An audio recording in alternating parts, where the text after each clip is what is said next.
Oh my gosh, right when I hit record too. That's what you do. That's what you do, huh? It just all I'm gonna be honest, that one wasn't me. That was the better half of me that did that one. That's hilarious. I see. I see. The better half of you, Yep. Sure. Well, but you're the one with the penis. yeah. I mean, you got a great point here. As funny as that was, what cracked me up the most about that is how much Tempest appreciated you saying that. Like how much that tickled him. You could just hear him like slowly start laughing louder and louder, like an engine starting up. He's like, Don't make fun of me. yeah. That's pretty good. That's pretty good. Hey, Mad, how's it going? Welcome. So, anyways, yep, everybody, this is Mad. He's my friend. He's a musician, and he's just gonna be sitting in on the chat, just kind of seeing what D&D's all about. Anyways, with that said, let's get into the introductions first. Let's do introductions first, because we're gonna try and knock out this. We're gonna try and knock out this basement tonight. All right, even though we're kind of getting a late start, I think we could do it. I think we could genuinely do it because there's not a lot left to do. So, with that said, in no particular order, we are going to start with our very own Lucian. Lucian Star, yeah, Lucian Star Whisker, who will be being played by Tempest Inferno, because Lucian owes us 2 fun facts tonight. You said I only had to give you one. Yeah, well, that's because I decided not to torture you last session. Yeah, well, that's on you. So no, that's on you. That is on you. Nope. All right, fine. You're right. You're right. I'll just torture you.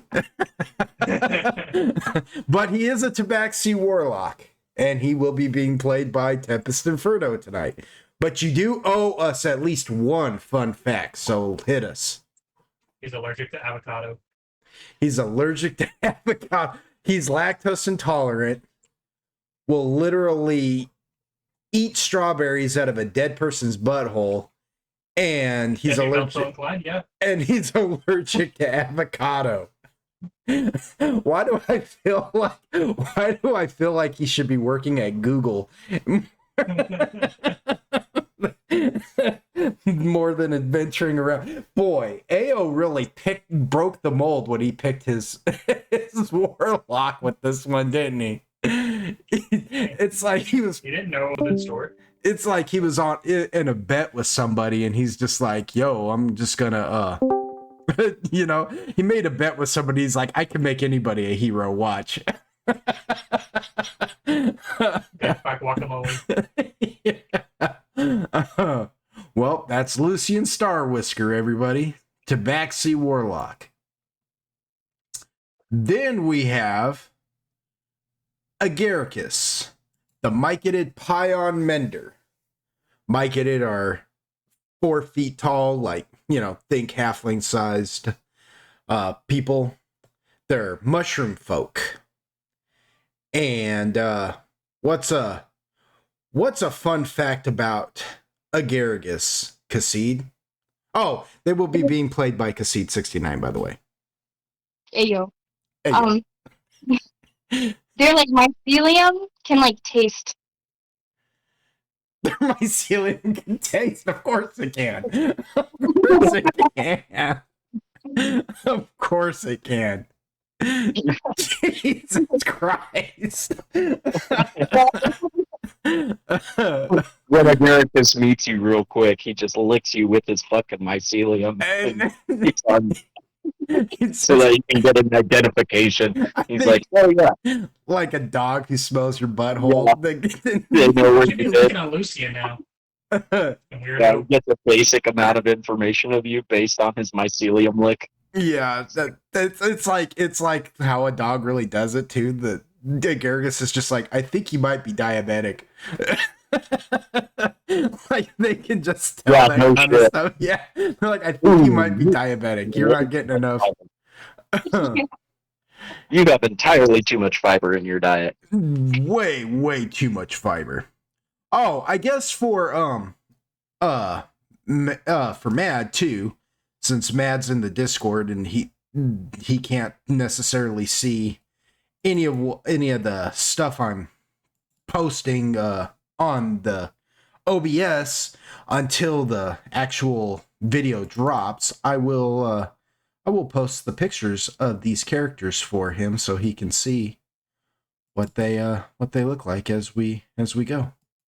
Just just as a nice thing to do, you know what I'm saying? Just as a nice thing. Give him some. You all know what you look like by now. That's why I don't drop it all the time for you guys, but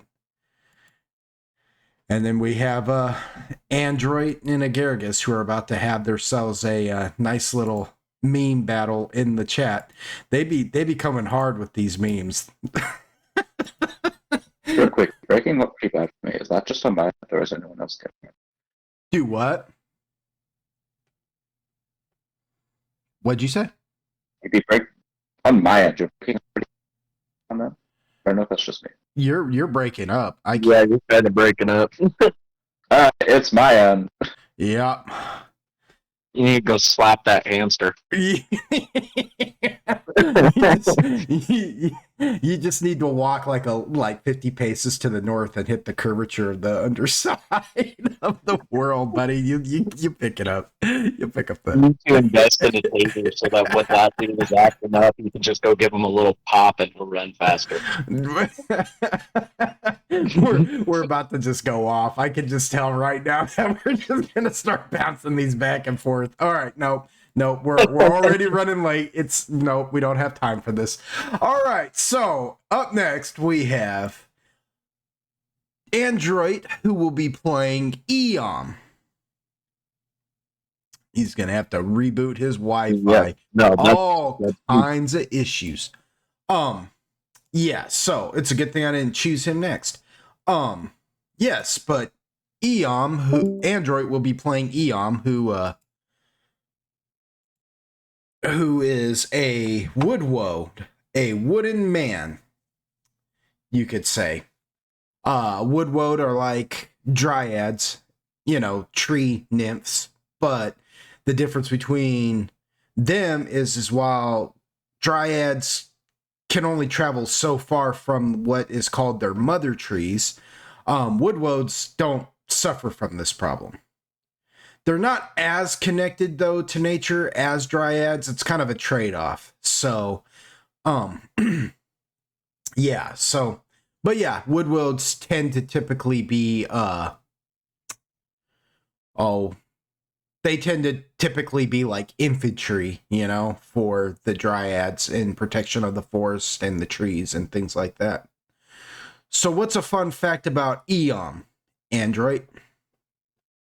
Okay, so you know how last week we touched upon this idea of not only Eom's like biology, but in addition to, we had Mindoc and Icy, who are wish listing items. Yeah. I decided to take advantage of this in my own way. Whereas you guys are playing checkers, I am playing chess with this. Eom does not have lungs. Yeah. Eom does not have lungs. As long as there's carbon dioxide, he can breathe. So he cannot be suffocated. I like this. He can't be suffocated. I'm gonna take that He just idea. eventually has to come to a place where he can access some carbon dioxide, and then he's okay. He will wilt over time if he does not have exposure, but he has no lungs, so he needs to not breathe. Fair enough. I am gonna put one caveat though on that if No. he gets hit with the yes I am, that if he gets hit with like a poison cloud spell or something, it'll still kill him just because. Oh well, that's different. That's absorption. Yeah. He Something can like that. absorb Yeah. that through his body. Well, a He poison doesn't- cloud doesn't wouldn't. have to breathe it. A poison cloud wouldn't necessarily have like the type of carbon dioxide or anything that he would need to, you know what I mean? It's suffocating. Well, yeah, for, that's yeah. what I'm getting at. It's like a mist, so it would still touch the outside of him and absorb it. Yeah. Yeah, that makes sense. Yeah, things like that. Yeah. There are some mental effects though that Eom does not experience because he is technically a plant type. So certain things he you know, he falls under the same categories as like a construct and an undead. So certain mental abilities won't affect him. You know what I mean? My thinking is something, like in Avatar: The Last Airbender, for example, a really, really strong airbender could just suck the air out of your lungs and collapse them. Mhm. Something like that wouldn't work on Eom because he doesn't have lungs to collapse. Right. He doesn't have like organs and certain things won't. Yeah. Like certain And if you were to bury him, he wouldn't die because of suffocation. Exactly. I mean, he would eventually over time, but it wouldn't be like if you were to bury a human, like, you know? Strychnine wouldn't kill Eom. He could drink strychnine, he'd be fine because he's got no kind of organs for them to affect. However, he couldn't drink something like acid because that would just disintegrate him. So right. like certain caustic things will still affect him, but certain poisons and types of mental effects won't affect him. Same way that they don't affect Agaragis in that right. Yeah. No, I get it. I'm with you. I've always kind of thought that about Eom, actually, in a weird sort of way that like certain things just will not, will not hinder him whatsoever, Mm-hmm. whatsoever. Like fire through his treated wood. He's treated wood. He yeah. he has fire resistance. You cannot burn Eom. Yeah. Here's a sneak peek at next week's fact. Yeah, go attack a fire elemental. We'll see how that plays out. I'll tell you what, buddy. And right in him, I just look like a Super Saiyan. Yeah, I mean, I'm willing to let you do it. You're allowed to play as much D&D as you like. It'd be fine. Yeah. Eom would be fine. Now we're gonna go to Takashi. Takashi Ryu, who will be being played by Icy Hot 2305. And the thing about Takashi is Takashi's a South Island orc. The reason why there's a distinction in that is because there are two other types. Really, there's four kind of orc, but one type would not consider themselves an orc. Really, they would not call themselves an orc, but that's lore that we're not even going to get into. But yeah, you have the Shagrasi orc, you have the Groomshire orc, and then you have the South Island orc, or as they're also typically called. I guess I could just look that up real quick, since I call them South Island orc, even though that's technically not really what they're called. They are called the let's see, Jahamiska orc, but so you can see why I just say South Island orc, because that's a tough word I invented there. But yeah, they're like Caribbean style orc. They're from think the Caribbeans and stuff like that. Although Takashi didn't grow up in the South Islands, he was, we'll say, abducted at a young age and brought back to the continent of Pangshun and raised there. He was bought, you could say, there for labor, and but he did grow up under the tutelage of a kind master, and was taught the ways of a samurai. Even though they wouldn't quite say samurai, it's basically a samurai.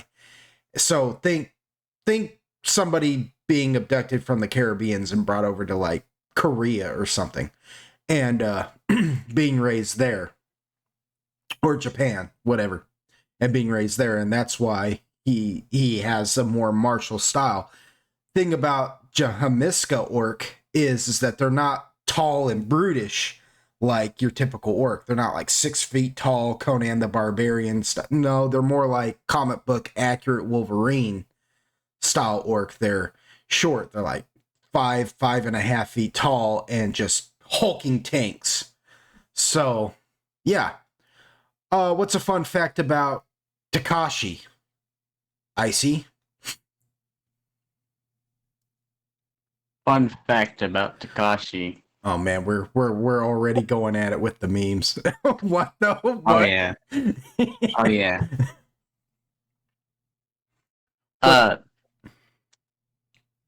Takashi's an extreme lightweight With liquor? with liquor. It's honestly like one beer and he's just done for. He is like the worst orc. I mean, he's not orcish. That's the thing. Yes, yes, he is. No, Yes, yes, he is. Yes, he is. just because the racist tree thinks he is. doesn't Look at him. Yes, yes, he is. Oh, that's funny. That's funny. So he can't get down in the bar, huh? He's just too... Well, I guess that kind of makes sense because it's not like he would have been raised up like being taught to hold his liquor. He's been taught, and the typical drink of that continent in Peng Shun is fire wine, which will still get you pretty drunk, but he was probably taught things like, a boat will sink in water if it takes on too much or something crazy, some kind of Eastern philosophy. Some kind of, Yep. Yeah, I could see it. And that's Takashi Ryu, everybody. Takashi Ryu. Oh, and Mindoc has made it back in time for his introduction.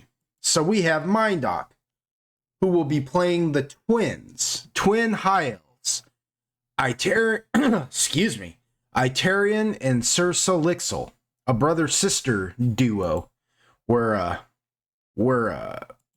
trying some what would you call it? Experimental D&D, and he's playing two characters who are kind of one, but that's something that I'm not at liberty to really divulge at this time. What is a fun fact about the High Elf twins that you have for us, Mindoc? Let's see. Well, they traveled a lot when they were, well, not even really when they were, just a bit before joining the group, really. They traveled a lot together. And racked up quite a few, like, random minor bounties in, like, different towns and cities for just, like, getting into fights. Because, like, if someone's, like, remotely shows interest in fighting or is, like, remotely rude, they're all for you. They'll just, like, go to them on, just like, yeah, fuck it, like, let's go. Just for fun. So... all over the place. There's just like minor bounties for just like, oh yeah, okay, well you got in a fight, and then they're like, we don't want to pay that. We're just gonna skip town and like go somewhere else. So they're like Bonnie and Clyde without banging, basically. I mean, in the specific case of Eddie, not really at all. No, there's only crime. There's only crime involved. You're like, in the specific, no, they're not. Like, you tried to explain it away, and you're just like, no.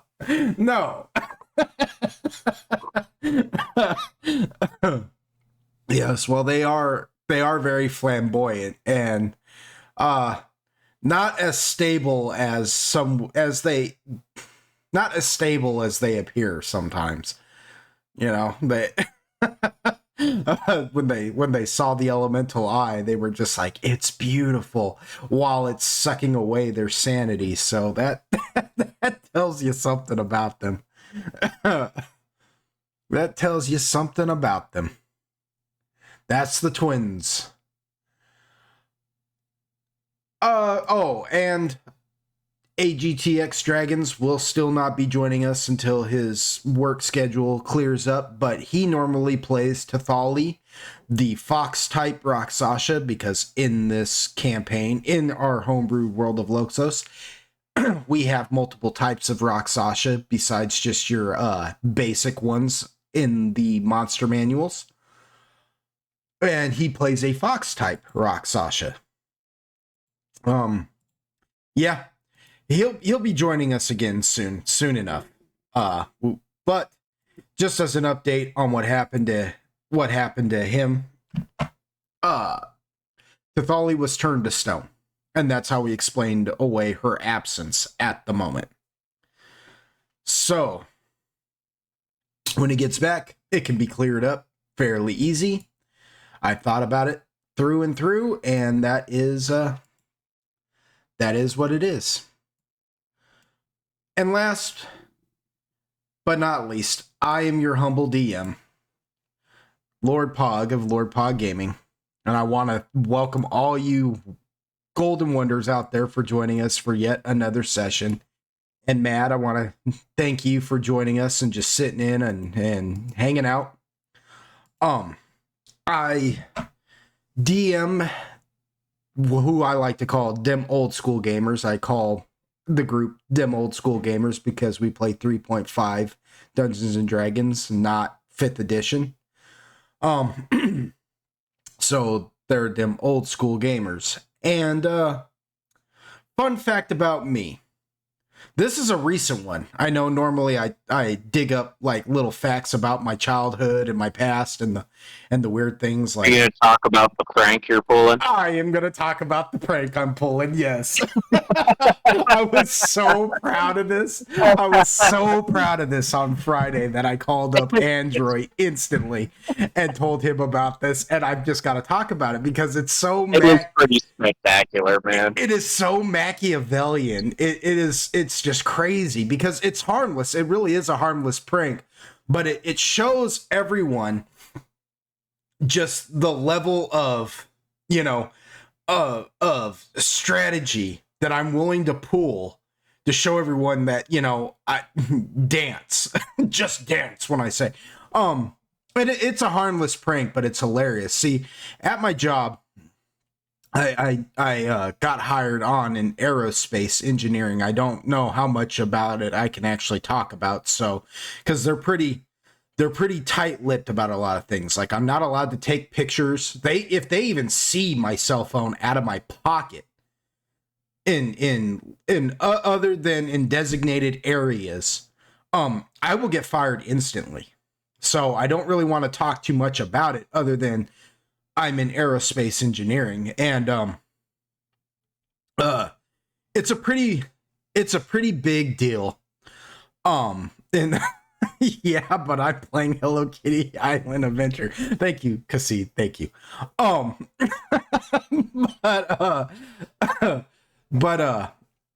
I'm an aerospace engineer. Yeah, but I'm playing Hello Kitty. I know. It threw me off so bad. It is such a big deal because I've never done aerospace engineering before, so it's a whole new career for me, and they know this, and they still hired me, and they're putting me and like at least 20 other people through training, and I'll be in training for like another month or so. I've been in training already for like almost 2 months, and I'll be in training for a whole nother month, and it gets pretty involved. And the class I was in here recently was kind of a pain for reasons that I'm not really going to get into because it would just be catty, I guess, to talk about. But I fell behind pretty bad in my class for reasons that were kind of beyond my control. And I just had to kind of pick myself up by my bootstraps, as they say, and press on. And I did. But a lot of the people in my class who had moved on and had gone to what we call the upstairs, were starting to wonder, because I only had 10 days to accomplish so many tasks in this training. And I was down to my 10th day. If you give me 10 days, I'll take the 10 days, first of all, you know? So that's the first thing. I'm not competing with anybody in this, you know, that I'm about to level up, and my only competition really is me. I've got to just stay focused. So, but everybody else is like rushing through it. And, I'm just like, yo, you know, the brightest stars burn out the quickest, man. You know, calm down. You know, you don't have to rush through this. But they're rushing through it like they're going to get to their positions early, and it's just not going to work out that way. And but a lot of the people in my class who had gone upstairs were starting to wonder where I had gone, and they were starting to trickle downstairs and were seeing me and asking, you know, are you gonna get up there? You know, where have you been? You know, blah blah blah. And I'm just like, and so I had started to tell them I had gotten fired. I just came up with this idea to tell them I had gotten fired. I didn't tell all of them at once. I would wait till one asked me and then pull them aside and just tell them, you know, I got fired. What? You got fired? And usually when somebody gets fired there, they get escorted off the premises. I've watched it happen. They call up security. They have armed people escort you off so they're kind of, well, why are you here? Like, it was confusing. And I told them, I said, look, it's not like I got fired like most people do. You know, they just told me, look, you're taking too long for this. You haven't even started your final task yet. You're not a bad guy. You're just a little too old and a little too slow. So we're just going to have to let you go. We'll let you finish out this day because it was Friday. So we'll let you make one final paycheck, one final full paycheck. And then, Monday, look for other work. And I told each person this individually that would ask me and that I would talk to, and they'd be like, you gonna come up there yet? And blah, blah, blah. And I told each and every single one of them this in private, in confidence. And I'd let them stew on it for a minute, like, that's bull crap, because a lot of them are learning to like me. I'm in training with a lot of people who are like a couple of decades younger than I am. And, but they like me, they've learned to like me. And, I don't know, maybe because I got that old man wisdom or something. I don't know, but they, and I'd let them stew on it for a minute. And then I'd laugh and be like, no, I'm just messing with you. And they're like, oh, ha, ha, ha, ha, that's funny. That's funny. And I'm like, yeah, but if anybody asks, tell them that I got fired. Tell them exactly the story I just told you word for word. Keep it a secret. Because that's what I'm going to tell everybody else. And they're like, oh, yeah. Okay, bet. And so I did that with each and every single one of them. What's so funny about this is that all of them think they're in on this secret joke that is just between us, where they think I got fired. And they're talking to each other about it, talking about how I got fired, thinking that they're the only ones that know I didn't really get fired. So each of the individuals think they're in on a joke, that they're, a secret joke that they're all in on. So come Monday, when I show up upstairs, they're going to be like, oh, you didn't get fired, huh? And they're going to be like, you told me you got fired. And they're going to be like, I know. And they're going to be like, yeah, I knew that too. And then the confusion's going to begin. And I'm going to just be like, yeah, I let you all in on it. I just told you to tell the others, so y'all, thought this or that, and, yeah, so they're all getting to be a part of a joke that, they all think that they're just secretly a part of. And I don't know why, but I just find that to be the funniest prank I could pull on my entire class. And so, yeah, that's my prank on my class. And I'm just going to look at them all and I'm just going to say, that's right. the square hole. Because that's basically what I did. If you've ever seen the meme where the girl is like talking about which peg goes into which hole, and the dude just keeps dropping it in the square hole, whether it's circular or triangular or whatever, you know, it's just gonna all go in the square hole. And so that's my little Machiavellian prank on my class. It's an innocent little joke, but I'm the only one that's really in on the joke, and that's the whole point, you know? So yeah, that's my little fun fact that I just, I decided that my job had been getting a little too stressful and everybody was blowing past me. So I thought I'd just pull a huge prank on the entire class and make them all think that they're in on an inside joke that they're all in on. Yep. That's my fun fact for this week. And now, with that having been said, let's start the session. Y'all ready to play some D&D? Yeah! Yeah. All right, let's start that intro.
That's right, the square hole. That's right, the square hole. Man, it's going to be so much fun that they're all going to be like, I don't get it. Some of them are going to really think about it, and then they're going to laugh and be like, oh, yeah, but yeah. I wish I could record it, but again, if I try to record anything in there, I could get a lawsuit. So that's why I don't really want to talk about much more about my job. But with that said, let's do a recap real quick. All right. And I say real quick, but because we're going to try and get through the basement tonight, I just kind of want to recap. I want to set the scene here. Okay. I want you all to really think about this. You all were brought together individually as a sort of, I don't want to say a replacement, but it is a career opportunity for your group. Each one of you have an opportunity to be in association with the legendary party known as the Inglorious Few, who are your main characters in the main storyline, who have mysteriously vanished. Each one of you except Agaragis. Somehow Agaragis is the only one of the Inglorious Few who has managed to show back up on on the front doorstep of your guys' headquarters, which is Risen Manor. Which actually makes a lot of sense, because I still maintain that Agaragis is just a Taoist. You know, they're just content. You know, they just are what they are, you know? And what's funny about that is that he wouldn't even know that's what to call it. Yeah, yeah, like, yeah. He's so down that he just doesn't even, you know, he's like, no, that you don't call it anything. Yeah, I'm just a mic in it. Is that a fancy Like, term for nothing mic to call in it. it? I am just Agaragis. Yeah, I just am. Exactly. Agaragis neither frets nor worries nor any of that. You know, they just are. And so Agaragis has shown back up, but regardless of that, the rest of the group has been kind of formed around Agaragis as a career opportunity that are known as the one-shots, because you get one shot, one opportunity to prove yourselves. And I want you all to think about this and put this into perspective. Your first mission was to go and clear out an infestation of ash rats, which wasn't that terribly difficult. I mean, you all pretty much rolled that mission. But now you find yourselves in the pocket realm of Tyrion, in the shop of one Howard Winchester III, known as Dark Gifts. And as you've traveled through his basement and the things you have found, you realize you now know why this place is called Dark Gifts, because he's got a mimic down there. You found a pair of rings that you're not entirely sure what they do, that Eom's just rocking because he's just like, yeah, I'll put them on. You found an illithid tadpole in a underground graveyard. You have fought ghouls and zombies from the Shadowfell, which are not your typical ghouls and zombies. They have a level of sentient thought still about them. You know, they're not just these mindless, you know, they're somewhat intelligent, you know, and they're zombie mastiff dogs, you know. You have faced other creatures from the Shadowfell, like the Sharn, which almost killed Takashi. You have had your sanity slowly chipped away from you. You know, this has been a considerably tougher mission. The difficulty curve, I guess you could say, the difficulty increase has spiked considerably. You know, you guys have looked into realms of chaos and seen eyeballs that threatened your sanity then. The one of the twins is now dying. Lucian has risked Lucian and Agaragis both have suffered debilitating depression while being down here already once, which, you know, maybe not so much with Lucian, but I know it's given Agaragis at least thoughts that they've never even considered before, just because of the depression, you know. And they're still risking their lives every time they shut down one of these orbs. You know, Takashi tried to do it, and it almost, you know, gave him a heart attack doing it. Eom has had many successes down here, and he's had many failures down here. We know this because there's been times where he's walked away being like, even the orc could do it, you know? But he's also had many successes down here. So I just want to put that into perspective for you guys, because we're in the final stage of this now. You guys have found the graveyard in the lowest level of the basement. and you know that the portal here now exists. So, you find yourselves in this graveyard. Let's see. Sir Elixir is still suffering from whatever disease she got from the bite of the ghoul, which is slowly killing her. She, because her and Itarion have a special bond, Itarion knows she has only 24 hours to live before she passes away from it. And this has caused some mental, dysfunction on his part and her part, actually. Takashi and Eom are currently escorting Lucian and, well, Takashi, Eom, and Agaragis by proxy, because Agaragis has been using Lucian as, well, technically Lucian has been using Agaragis as a backpack this entire time, as he walks around shutting down the chaos orbs that will allow you guys to get close enough to the two statues that seem to be holding this portal into the Shadowfell open, allowing the Shadowfell to bleed out its denizens into this basement. The danger of all this is the fact that the Shadowfell is not just some realm that is content with having a portal open to it. Nature abhors a vacuum. It is slowly taking over this basement. Eventually, this basement will just become another piece of the Shadowfell if this portal doesn't shut soon.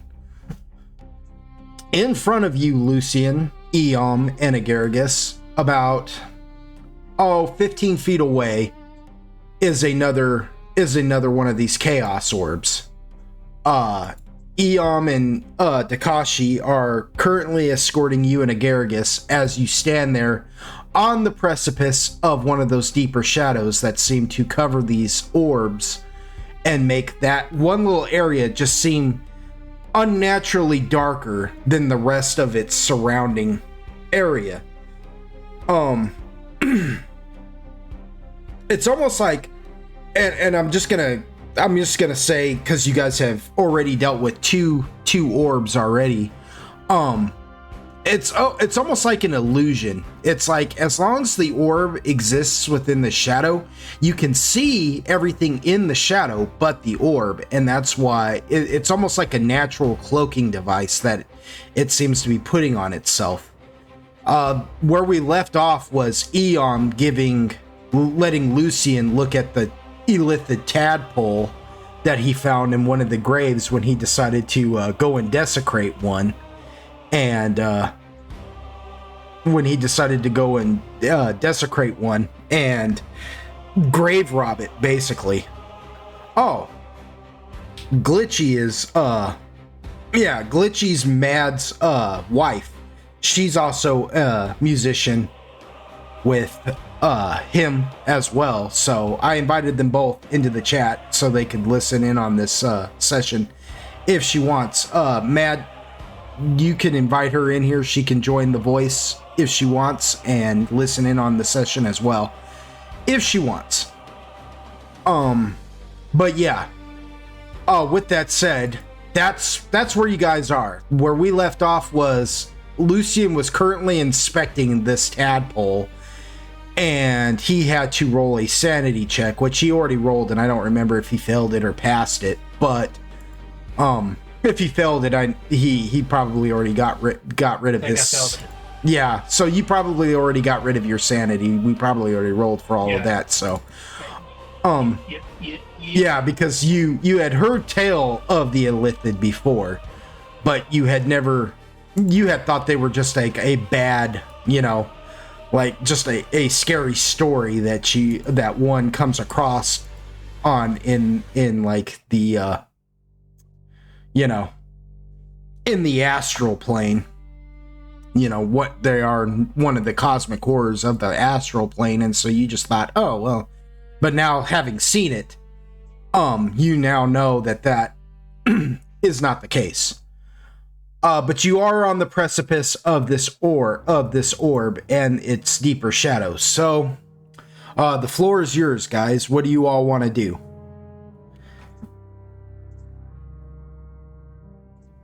I am going to, however, because you are actually now,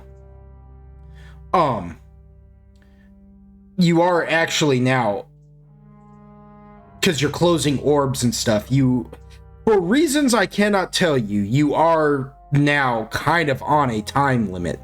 So, there is time ticking away. Oh no. I go to next orb.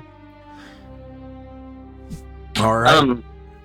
Who was it again that we ended up giving the little brain worm to? Like, who has that jar? Lucian has that jar right now. Yeah, the little I jar just wanted with to the... double check and make sure that I wasn't the one that had the brain-eating parasite still. I keep on person too, Steppy. Yeah, it's like... Call it just- renegade, call it what you want, but I just wanted to make sure I didn't still have it. Did you give it to Agaricus to hold on to? Is that what you just said? I was going to jokingly say, Lucian turns to Agaricus and say, "Here, backpack store." Oh, Garrus is being turned into an illithid would be the most fucking crack-headed shit in the world. that would be the weirdest looking illithid I have ever seen in my life, dude. It would be like a 4-foot tall illithid. I hope something accidentally happens and we get to play that out. All right, so you walk up to the orb, Lucian, you said? Yes. Does Takashi and Eom follow him for backup? Yeah, Eon will follow. Yeah, I guess. I guess. Don't let me ruin your day. No. It's Eom. I'm still upset about it. He's still feeling salty. This is a man with 48 hit points who's sitting at a solid 17 right now. Anyways, all right, so not Lucian, but Agaricus, Eom, and Takashi. I need all of you to roll me a spot right now. You're fibbing. Not Lucian though. Yeah. Lucian, because Not Lucian's me. focusing on the orb. Yeah, get that thing, twin. Giddy, girl. What the fuck? That's a big ass fly. You said a spot, right? Mm-hmm. You talking about that fly reminds me of like back when I lived in Seattle, Washington. I had gotten this back in those days. Not everybody had they pretty much did have a cell phone, but I, for whatever reason, was still living like it was the 1800s and had a landline. And I got myself an answering machine, and I remember this girl left me a message on my answering machine, and right in the middle of it, she's telling me something. I can't remember what she was talking about, but she just stops and she's like, "Holy that is a big fucking bug." I guess a cockroach or something right in the middle of her conversation had just come out of nowhere and hit her right in the forehead. Flew right into her forehead and fell down, and it must have been just this massive bug. She was just like, she's like, holy and it was, it had to have been really big too, because you could hear it thwap against her forehead, the bam, I was like, what was that, dude?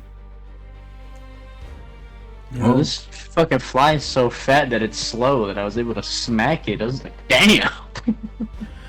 Okay, so Takashi, you don't see a thing. But I don't know Eom and Agaricus, you guys notice that there is movement behind one of the gravestones that is just, let's see, it would probably be about 10 feet away from the orb, the statue. Remember, the orbs are sitting like, there's these statues of these like almost spectral looking women, and they're standing on these like pedestals, and at their feet have been placed the orbs. And about 10 feet from the statues, about 10 feet from the statue behind it, going about northeast, you see a gravestone and you see something move around it, like hidden within the shadow. And you know it to be one of the Shadowfell ghouls. The Shadowfell ghouls, as you remember, are these, like, they've got these almost Big dicks. No, that was the zombies. And for crying out loud, bro, like once you I can't even look at their pictures now because I'm like, I can't unsee it. I can't unsee the fact that I basically no, the ghouls. I kind of thought the ghouls and the zombies were the same thing. No, the zombies are different. But yeah, the Shadowfell ghouls, because because Shadowfell ghouls and Shadowfell zombies, as I stated before, are your typical ghouls and zombies. The Shadowfell ghouls have that like charcoal black skin that's like real shiny. It looks like it's been stretched across their frame though, to the point to where it almost just looks skeletal. It almost looks paper thin, and their eyes are sunken so far in the backs of their head that their brow ridge, and cheekbones, cover their eyes to such a point that it just doesn't look like they even have eyes. It just looks completely black in there, and they have that maniacal smile on their faces, like thank you, Icy. Thank you for that. But they have that maniacal smile on their faces, as they have no lips. Their lips are so stretched back that they're just all teeth. And they oh, okay, yeah, I see. And they're and I guess for Mad's sake, I will post the Big Dong zombie in the Discord.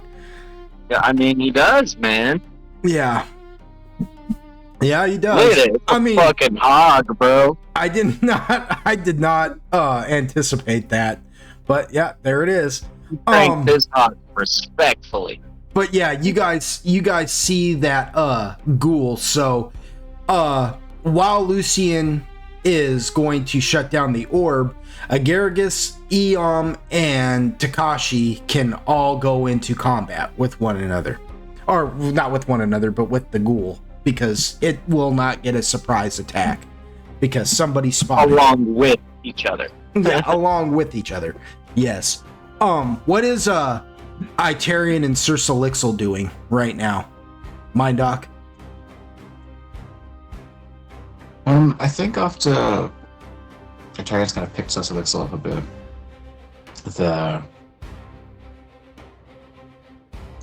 probably just kind of keeping a bit of a sharper lookout for any potential threats, since they kind of got snuck up on last time. And I think given what happened, they're kind of just content to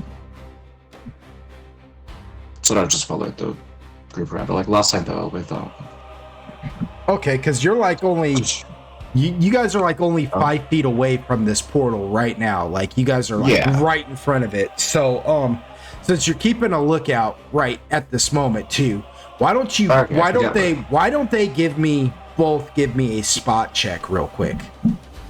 Sure thing.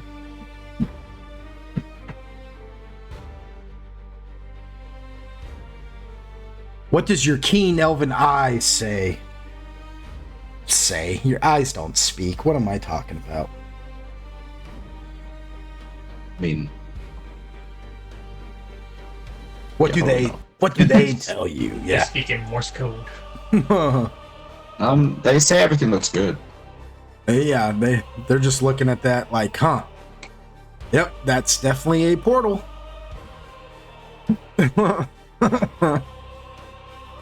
You can roll 2 if you want. They don't have to share. Good. Yeah, they don't have to share that same spot. Yeah. See? Okay. Yeah.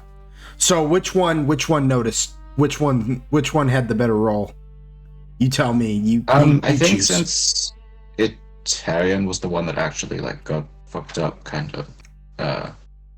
Took the initial like mental impact. I think Cecilix is the one that sort of sees the portal.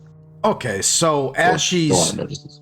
as the Tarian's helping her up, she happens to glance into the portal, and she kind of sees what like everybody else has kind of seen, only she, because that a 19 is pretty freaking good, right? She sees 100% what it is inside there. You know what I mean? Floating around. Everybody else, it's kind of looked like a burning cloak of some sort. But what Sir Solixel sees, and I'm gonna send this to you privately to see, you know what I mean? And then you can do with it what you want. But she actually sees this thing in the middle of the portal, dancing around, kind of wisping around in between the statues, as if it's almost guarding the portal itself.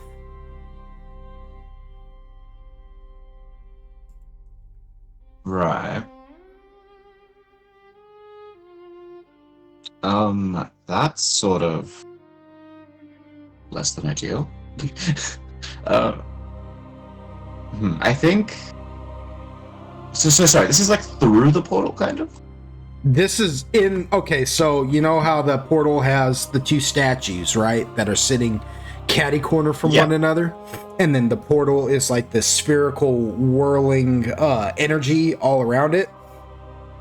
Inside the portal itself, inside, in between the two statues, kind of like using them kind of like natural camouflage, you know what I'm saying?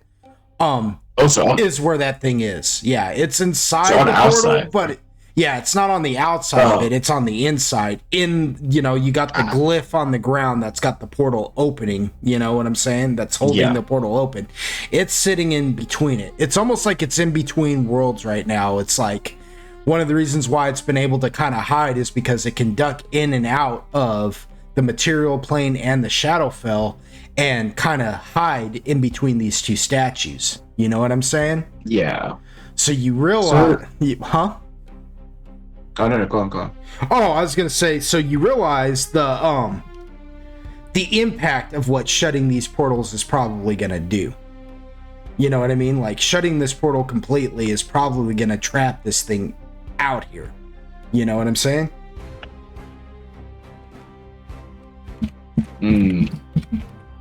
I think, like, I mean, yeah, Cecilix notices, and then, like, seemingly unprompted to any outside observer, Tarion then looks and sees, like, nearly immediately afterwards. But I think, like, because we're still with, Eon, right? Everybody else, no, it's just you two. Eom is over there with, Eom and Agargus and Takashi are about to fight another ghoul while Lucian begins trying to close the portal.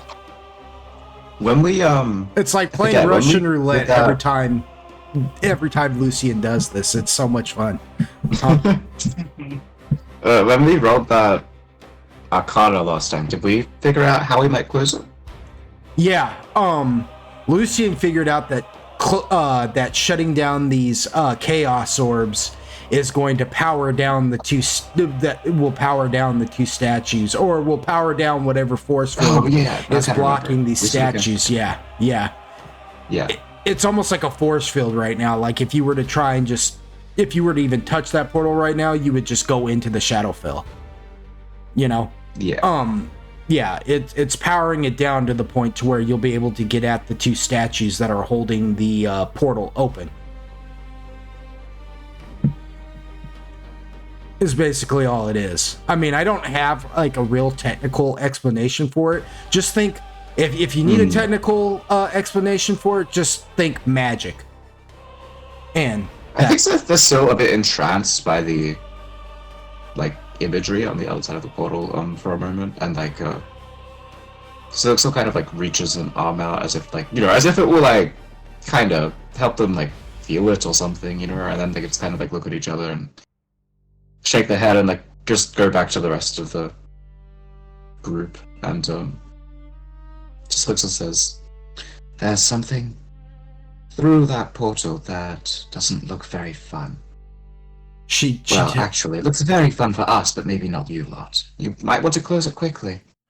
All right, save that statement for a minute, because what we're going to do is if they're walking back over towards the group, we're going to give the group a chance to fight this ghoul, give them a turn, and if they don't kill it on this turn, it's going to get to fight, and then you guys will get to walk up and join the fight. You see what I'm saying? Got you. And and you know what? You'll even get if they don't kill it this round, you'll get a surprise attack on it because it'll be so entranced in fighting these guys they won't even know. So sweet. But yeah, so we're going into the movement phase, y'all. Who's gonna go first? Because you guys obviously your initiative outweighs its initiative easily. So, setting the timer right now. You got 1 minute to get your move phase going. If you start telling me what you want to do, I'll stop the timer. But if you don't, it's going to take your turn. And that's for Eom, Takashi, and Agaragis. How far away is it? That is a good question. For you, Takashi, it is about 20 feet away. Eom, it is 10 feet away from you, and Agaragis, it is 15 feet away from you. And that's just to walk up to it and smack it. Fair enough. Yeah, pretty much same. You guys want to flank it? Yeah, we'll pin it in. Okay, so I'll put Takashi.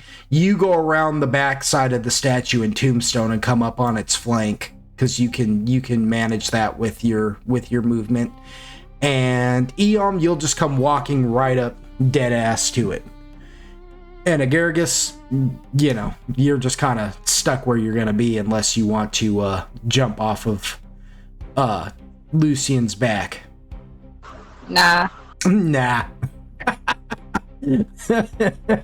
All right, so that's your guys' movement phase. The ghoul itself is not going to move because you guys pinned it in. So now we go to the attack phase. Who's going first?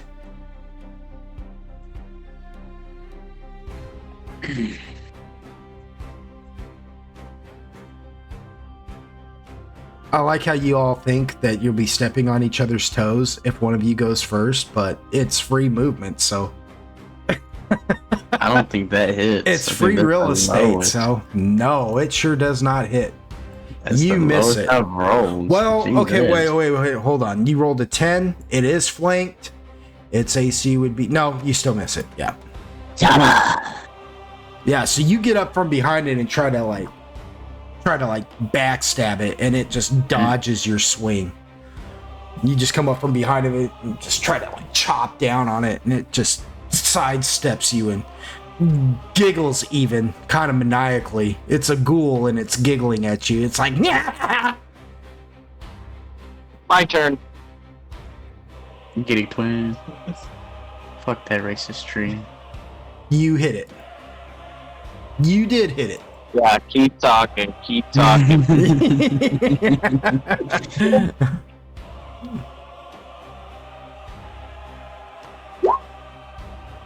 What? That is dog shit damage. For 10 damage. All right, that's 10 damage off of you. So off of it. So Eom, you just walk up and punch him in his chest or something. Yeah, pretty much. Yeah, while it's Kind of like, I imagine he dodges Takashi's, attack pretty much just into Eom's fist. Like, he jumps to the side and it's like, oh! Yeah, it's like, yeah. It's like that one video of the guy doing the moonwalking on roller skates, and he moonwalks backwards right into a pole. Yeah, it's that similar thing. He's just like, and gets punched right across his head, doing 10 damage. Agargus, that just leaves you. I don't have my buckler, do I? You do have your buckler, but you can only shield somebody on the move phase. Oh, yeah. Can I throw my buckler? Yeah. Like your Captain America? Yeah. I mean, I will let you, but it'll be a penalty of -4. There is a feat that will allow you to throw anything. So, as a weapon, right? Throw anything is what it's called, and you can get that. And then there's another feat you can take where you can turn a shield basically into a weapon, and you really can just become Captain America if you want. But yeah, I'll let you throw your buckler at it, and you'll take a -4 to penalty to your roll is all. I guess I'll just sneeze. Okay. I'm not gonna sneeze on him. I'm just gonna sneeze. Never mind. We're gonna spore snot him. Roll your attack. Also, one to snot rockets, Lucian. Well, its mycelium can taste, so it's been eating your fur this entire time, dude. Yeah, that's a hit. Go ahead and roll your damage. Can that be my damage? No. Can that be my damage? What game are you playing right now? I don't understand. For 11. God damn. So that put it at a -8. So that up and kills it. What's that look like, Agargus, when you kill it? It's like his like a spores kind of like seep in through like the nose, and then like he starts bleeding from his ears, and then like coughs out more spores. This gets more and more. Yeah, so basically just spores just start pouring out of its ears, its eye sockets, its mouth, its nose. Almost like you just embalmed him with your freaking fungus snot, and it just, normally these guys are, so devoid of insides because of their decomposition that, but this time not so much. You basically watch him bloat almost as if he drowned and just becomes like a pile of ghoul pudding right in front of you, Takashi and Eom. As you guys just watch, Agargus sneeze from on Lucian's back and blast it in the face with it. Gross. All right, Lucian, go ahead and roll me. What was it that we were rolling to shut these things down? Magic device. Yep, use magic device. Positive thoughts, buddy. Tell me what that looks like. Give me some flavor text. This is your second orb that Lucian is going, or third orb. Yeah, third orb that Lucian is going up against to try and shut down. And he knows every time he goes at these things that there is chance that, it could bite him. So what is Lucian thinking about now as he attempts to shut this orb down? Strawberries. Really go for some strawberries right now. All right. The snozberries taste like snozberries. Oh no. Oh my gosh. All right. Strawberries have failed me. Yeah, they sure did. All right, so this time you put your hands on it. By proxy, this is going to affect you too, Agargus, just because it's like an electrical current and you're making contact with Lucian. But sorry. This time you put your hands on the Chaos Orb, Lucian, and you're thinking strawberries, and you imagine strawberry fields that go on forever, dare I say. It is a bright, warm, sunny day.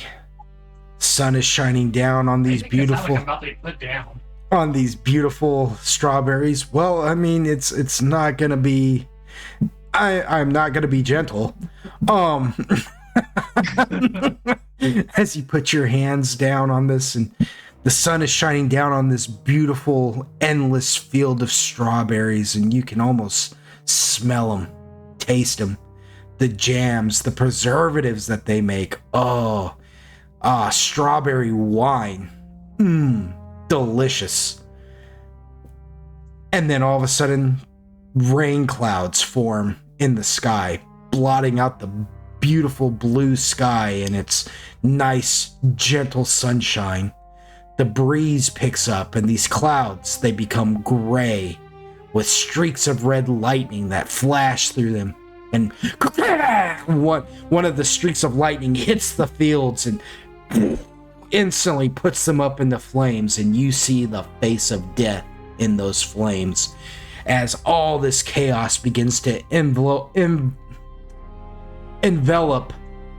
yes, I almost said envelope and I had to stop myself. Envelop the fields. You feel your muscles tighten in your body. Your hands cramp on the orb, and you're just getting mind punched suddenly. It's like the streaks of lightning, this red chaos lightning is just bam, bam, bam, shooting you in your mind's eye. And I need you to roll a sanity. No. Same thing with you, Agaragis. Same thing with you. Only difference is you didn't see the strawberry fields or anything. You just suddenly just feel these mind bolts just start smacking you, and you're getting jacked up. I don't know what it was. Nobody really knows what Agaragis was thinking about at that time. All we know is that it was interrupted. Oh, you passed. Right? I don't know. Well, what's your total sanity? 21. Oh, no, you failed. Shit. You failed. Well, unless you got heroic points. Can I donate? Do you have Yeah, enough I have heroic? heroic points. I can donate. Does it have? Can it be exact, or do I need to be over? No, you can be exact or under. Okay, You want to I'm be gonna under sacrifice 21. 2 sanity points. Well, okay. Well, what's 4 minus 23 though? Huh? Because it's a D4, right? So you get the maximum amount. So you would just go 4 minus 23. Whatever. 19. 19. So you only need 1, right? You would only need 1 heroic point to do it, technically. 1 heroic But die. if I fail, can I roll 1 more? No, you don't need to Okay, roll only it. get one. You don't need to roll it. You're just sacrificing the total amount of the die. You see what I'm saying? Okay, fine, let's do 1. Yeah. You can't use heroic points to. Okay, Yeah. good. We can Yeah. You don't even need to roll it. You get the maximum amount. It just counts as the full amount of the die. It just kills the full die. Okay, I mean, it's whatever to me. I don't care. Agaragis, what is your maximum amount of sanity? 17. Okay, well, all right. I don't. Something tells me you don't have enough heroic points to drop 57 down to 17, right? So you're 57 above 17. You have 2 options here. You have 2 options. You can either take 1d8's worth of sanity damage, or you can try a reroll and see if you can pass it. If you fail it though, however, you will roll a d20 for sanity damage.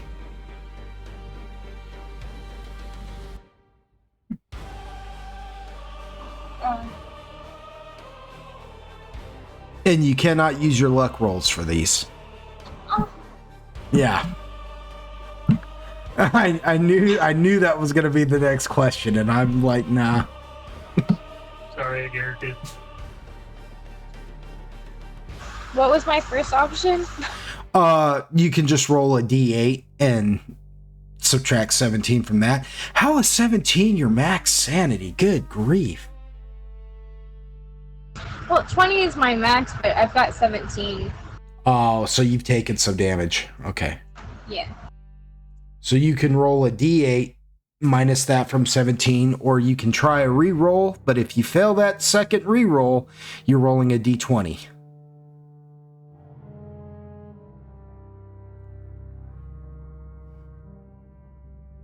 Okay, I think I'm gonna do the D8. Okay, go ahead and roll a d8.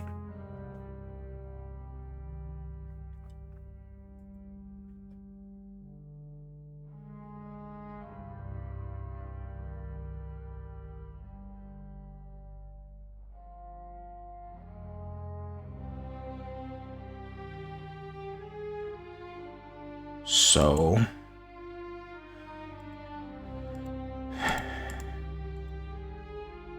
okay, so you're at 12 sanity. Yeah. If you drop down to 8 sanity, we'll talk, because things are gonna get bad for you. I'll be alright. Well, now if you, yeah. Well, actually, what is... No, if you drop down, if your max sanity is 20, so if you drop down to 10, my bad. Alright, so, with that said, yeah, Lucian, this orb kicks your rear end and sends you flying backwards into a headstone, just boom, crushing Agaricus against you. You smack. You both take 2 points of damage.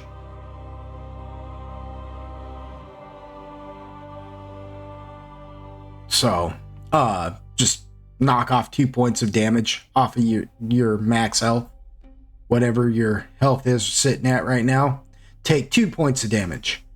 Takashi and Eom, you guys watch this happen as Sir Solixal and Itarian come walking up to you guys, and Sir Solixal says what Sir Solixal was going to say earlier about what was it Sir Solixal was going to tell them? I forgot. I mean, I know what it was about. They were just saying how, you know, they saw something that looked like fun for them in the portal, but that the rest of the group probably wouldn't like, and it would be good to close it soon. Yeah. And as you tell them that, between... She said that to Eon? She said that to both Eon and Takashi. You guys are both standing there. Yeah. And Eon's gonna be like, I don't know what that means. And then just go on about punching this dude. Well, the ghoul is dead now. And that's something else. Like, Oh, that's right. Agaricus fucking melted his face. yeah, now the only issue you guys have now is the fact that Lucian failed in shutting down the Chaos Orb, and you guys just watched him get smashed by it. Or not smashed. Right. It beat. He got clapped, yeah. Anyway, Ever seen a started cat black. fly? I mean, you want to get smashed by that orb? I mean, you're allowed to play as much D&D as you like. Yeah, they I'm gonna fit this orb inside of my... I'll shut it down. like Mr. Slave. I'll stop it, all right. yeah, they Paris. I think it's Harry then, like, after Ian just says, like, he doesn't know what that means to me, it just sort of means there is a man, or something approximating the shape of a man, that looks rather less pleasant, through the portal, and they may come to our side of it if you don't shut it down. So he turns to Cecil and says, do you think I put that simply enough? He just kind of like scratches at, you know, his wooden ass head, and he's like, "Yeah, I guess so. Can I punch the orb? I punch it? Is somebody gonna let me punch it finally?" I think, like, in reply, I want Itarian to just throw a knife at the orb, like, as hard as he can. Just see if it does anything. Hell yeah! Because, you know, that's like a bit ranged, like we won't be next to it if it fucking explodes. Roll me a ranged touch attack. Right.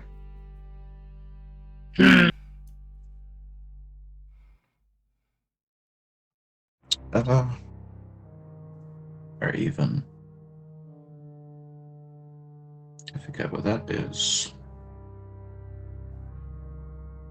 It's just a ranged attack. You just roll a ranged. Ah, okay. I know what its ranged touch is. Touch AC is. Oh my gosh. Well, fortunately for you, it's a well, I don't want to say it's an inanimate object, but it's just an object, right? It's not dodging. Yeah, it's not dodging. So its ranged AC, ranged touch AC is only 5. So that still hit it, oddly enough. Yay. Roll me the damage.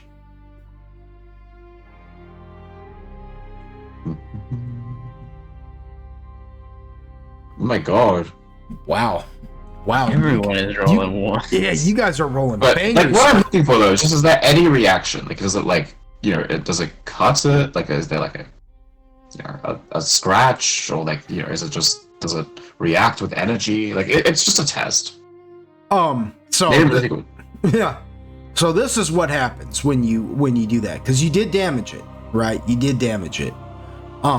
It does crack it even. It, you know, you pull out your knife, you throw a knife, and you right at it, and it clinks off of it, cling, and it cracks the orb, and the orb pulsates. I want everybody to roll me a reflex. Oh, I'm slow as shit, dude. You're a bastard, you know that?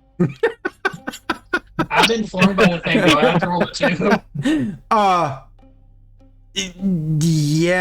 Yeah, you do. The only one who doesn't actually, the only one who doesn't this time around is Agaragis, because you know.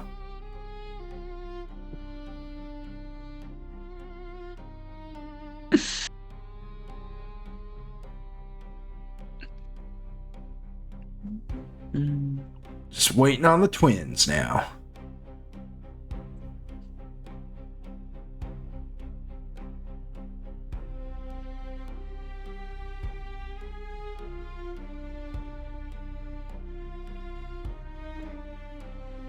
Mind up, you gonna roll for the twins? I was thinking about it. Oh, sorry. Yeah. Yeah. Oh, no. He's like, yeah. Considering it. He's like, well, maybe I I'll don't just. know. I'm the DM now. Yeah, I say, Yeah, maybe they just I don't. say Have you no. considered that? I didn't say no. All right, so it pulsates, and you all can see a ring, almost like when the Death Star blew up. You know, just kind of boom. You can visibly see the pulse come out of it, almost like it's striking out at you. And all of you manage to just duck and get out of the way. Lucian, you just kind of roll over and just let it go over the top of you because he's already knocked prone on the ground, you know. But yeah, it just over all your heads as you all like bounce up like, what the crap? But it hit, you watch it hit some of the gravestones and stuff, and you know that was a powerful attack because it breaks some of them, it cracks some of them get knocked completely over, some of them get broke right in half. I mean, it did some things, but it just throws out like a you know, 50-foot radius of just pulse. And when it comes into contact with the portal, you guys hear something within the portal go, ah!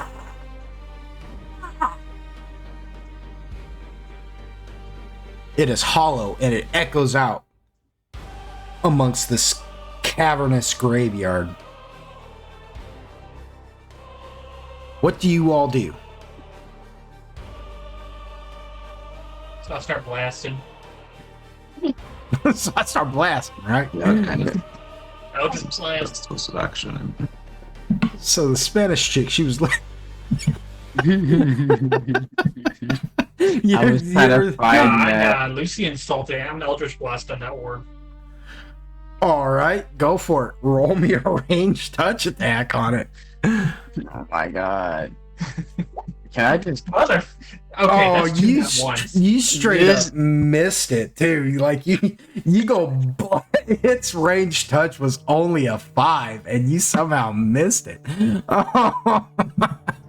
You get up, you stand up all just pissy and just try to Eldritch Blast it. You take the head off the freaking statue, but the orb is just fine. Like it hits. I mean, it She crashes. does not like me today, and I may just reach. It crashes into it, breaks the head off, creates all this dust. I mean, it just looks like complete mayhem. And when the dust settles, the orb is just completely untouched, other than the crack that Itarion put in it with his knife. He completely He just whispers to himself like, "This motherfucking thing is taunting me. I swear to fucking God, I'm gonna lose my shit." You completely whiffed it. It's like a cartoon. You're getting pissed at an inanimate object and it's outsmarting you.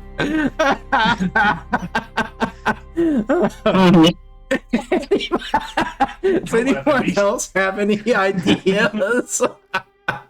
I actually do have an idea, but I'm probably gonna lose my buckler. Yeah. I am going to take one of my bucklers and set it on top of the orb, Mm-hmm. and I'm gonna wood shape it so that it, encases around the orb, and then I'm gonna compress it. You know what I mean? Like, just like, Oh, yeah. and see if I can't, like, contain a shockwave, or at least reduce, you know? You know what? For the sake of this, just roll me a concentration. Bet.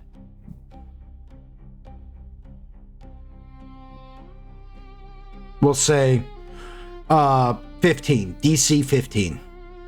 Because what you're trying here is pretty. What you're trying here is Alright. pretty crazy. Somebody blow on the dice. Somebody blow on the dice. Garrigus Andale. Andale, Garrigus Andale. Alright, here we go. 1, 2, 3. Fuck yes! 18. 18 it is. All right, so you go to place your buckler, and what you're doing actually isn't concentrating on shaping the buckler around the dill. What you're doing is concentrating just enough to be able to set the buckler, make contact with the orb, touching the buckler, touching your hand, and be able to pull your hand away. Have the concentration enough to be able to pull your hand away before the chaos orb tries to Like a very quick time event. tries to mind spank you like it did Lucian. So you set it on there and you feel it try to like grasp at you, and you pull your hand away quickly, but you do notice that little lightning sparks, I guess you could say, like on them static electricity balls, you know what I'm talking about, the ones that when you touch you can see the crackling. Yeah, it does that because it's escaping through the crack of the orb now, and it's going into the buckler. And as you pull your hand away, you can see some of that tickling, like little electric whiskers on your palm. But you pull away, you just feel the slightest tingle in your body. Yeah. As you pull away, and you're just kind of like, woo, woo. You smell a little bit of burning wood, but other than that, you good. No, my wood's treated. That's how Eon is going to act about it, too. He believes he's fireproof, even though that may not be the case. Yeah, he just completely ignores that smell. You're like, who's lighting a fire? Convinced. Yeah. All right. And then so you focus and you shape the buckler around the orb, and it forms around it perfectly to such an extent that you can't even see the orb anymore. And then you begin to compress. And you feel the buckler like it's almost like you're mentally connected to this buckler right now. You know what I mean? You can feel it straining in your mind and in your body as you're trying to compress this wooden buckler around this crystal globe, you know, in order to crush it. And then you see well, at first you hear it almost like the sound of a tree falling in the forest, just, you know, crack, snap, and a crack forms in the buckler, and you see light, this purplish pink chaos light just coming out of the crack, just shining out of its crevices, just, and you press harder and harder, and then you just feel it give, and then the buckler explodes with the orb itself. And I'm gonna need everybody to roll yet a, well, actually, No, we moved away from it. no, We walked away. no. If anybody was gonna do that, they should have said that first. No. It was implied. Yeah. Well, because of the implication. I moved away because of the implication. I'm gonna need, actually, no, I don't need everybody to roll anything. Eom, you're the only one close enough to it, what it's about to do. I need you to roll a will save. Bet. Eom has a wrought iron will. Awesome. That's good for him.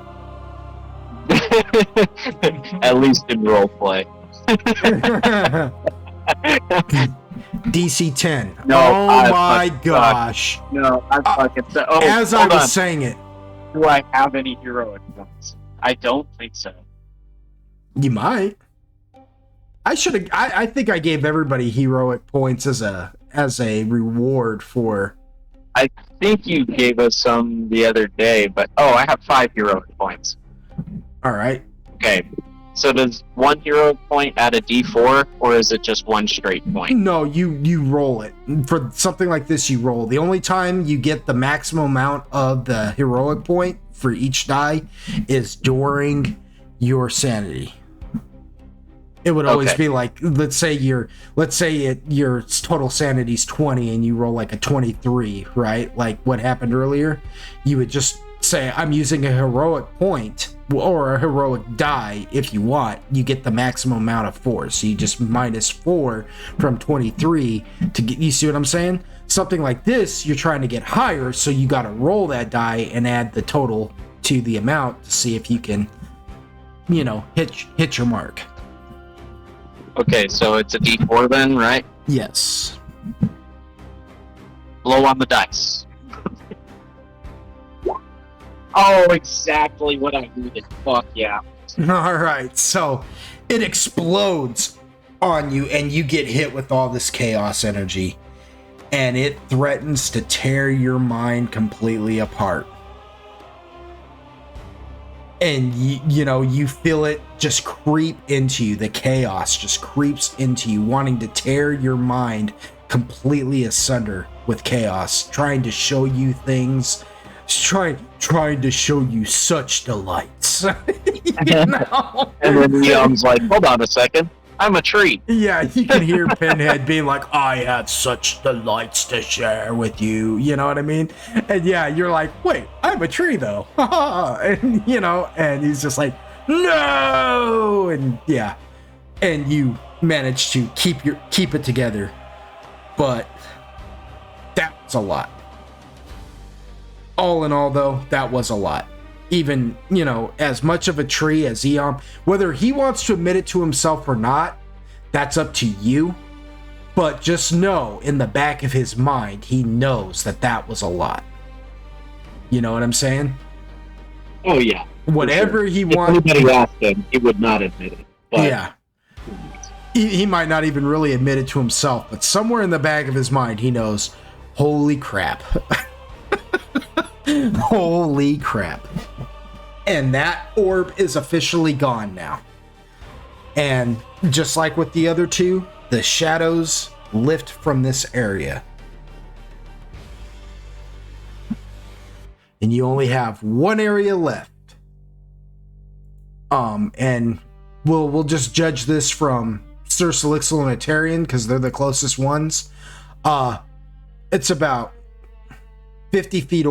Excuse me. It's about 55 feet away from where they're standing right now.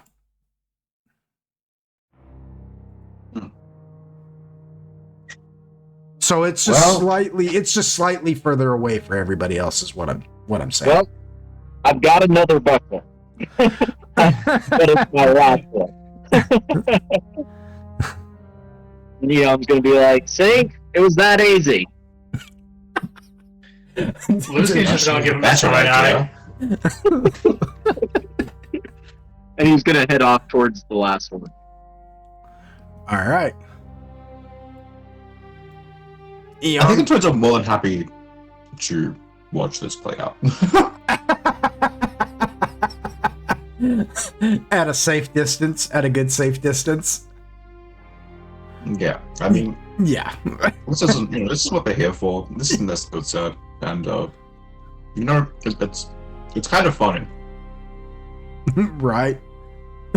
They follow from such a distance that no one would be able to tell that they're associated.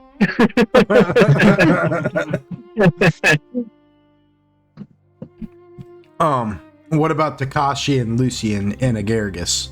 What are you guys doing? I'm just hang out and follow him around. Gonna hang out and follow them around? Yep. All right. Follow who around? The tree. His best friend. Because we're the very best friends that anyone could have. I was just We're in a rough patch right now. I was just talking about that the other day, how like that is the funniest part in the first Hangover movie. When Alan just breaks out with we're the three best friends that anyone could have, and freaking the look Bradley Cooper gives at Helms when he starts singing that, he's just like, how do we stop this? How do we stop this now? It rolls me every time. Anyways. Genuine panic. Yeah. What is Lucian doing? Pouting and following. Pouting and following. Alright, I'm gonna say that Lucian, Eom, and Takashi are front runners, and I'm gonna put Itarion and Sir Salixal probably about, because they want to be able to see what's going on, so they're gonna have to be somewhat in the shadows. So we'll say they're like a mile away. That the distance of like like when you're walking down the street and it's like a fight and you're sort of like, you want to see what's going on, but like you don't want to be conspicuous. I was gonna put them like 15 feet away from probably. Yeah, that works. Yeah, we'll say they're like 15 feet. Okay. So who's dealing with this orb? You guys come walking up to this orb. The three of you are focused on that. So Itarion and Sir Salixal, actually, give me a spot. Roll me a spot check. Right. Actually, and Takashi. Takashi also. Nice. I'm still not gonna see shit. I know. You're like rock solid when you're fighting, but I lied. Holy I crap. see God. Now you guys are rolling that 20s and you're not even attacking nothing. What is going on with the roll 20 tonight? What is this? Okay, I'm taking all the nat ones for the team. Yeah. Which one of the twins rolled the nat 20? Yo, that was the orc. Well, one of the twins rolled it too. Oh shit! Nice. That's what I'm saying. Like, we just got nothing but ones just a minute ago, and now we got two 20s. Good job. Yeah, like this. The algorithm's crazy tonight. Which one of the twins, Mind Doc, rolled the nat 20? Itarion. Itarion? So, Itarion and Takashi see this ghoul hiding behind this tombstone. And the second you guys see him, Now, Takashi and Atarian both get to attack right now, or go into their move phase and attack if they want. You see Can what I I'm see saying? if there's a rock or a stick near me? Mainly a rock. Roll me a d4. If you get a 1, Yes! if you get a 1 or a 3, you don't. If you get a 2 or a 4, you do. I love this. You're like trying to relive that one moment that you beat. I'm in a graveyard. It's true. That's true. I'm just using my surroundings. I didn't find a rock. No, you did. I said 2 or 4, you do. Oh, So nice. you find a rock on the ground. You just like reach down and pick up a rock. Okay. So we'll save whatever you're gonna, let me guess, you're gonna throw it at it, right? We'll save that for your attack phase. Atarion, what do you want to do? The thing is probably, it is, we'll say 10 feet away from you.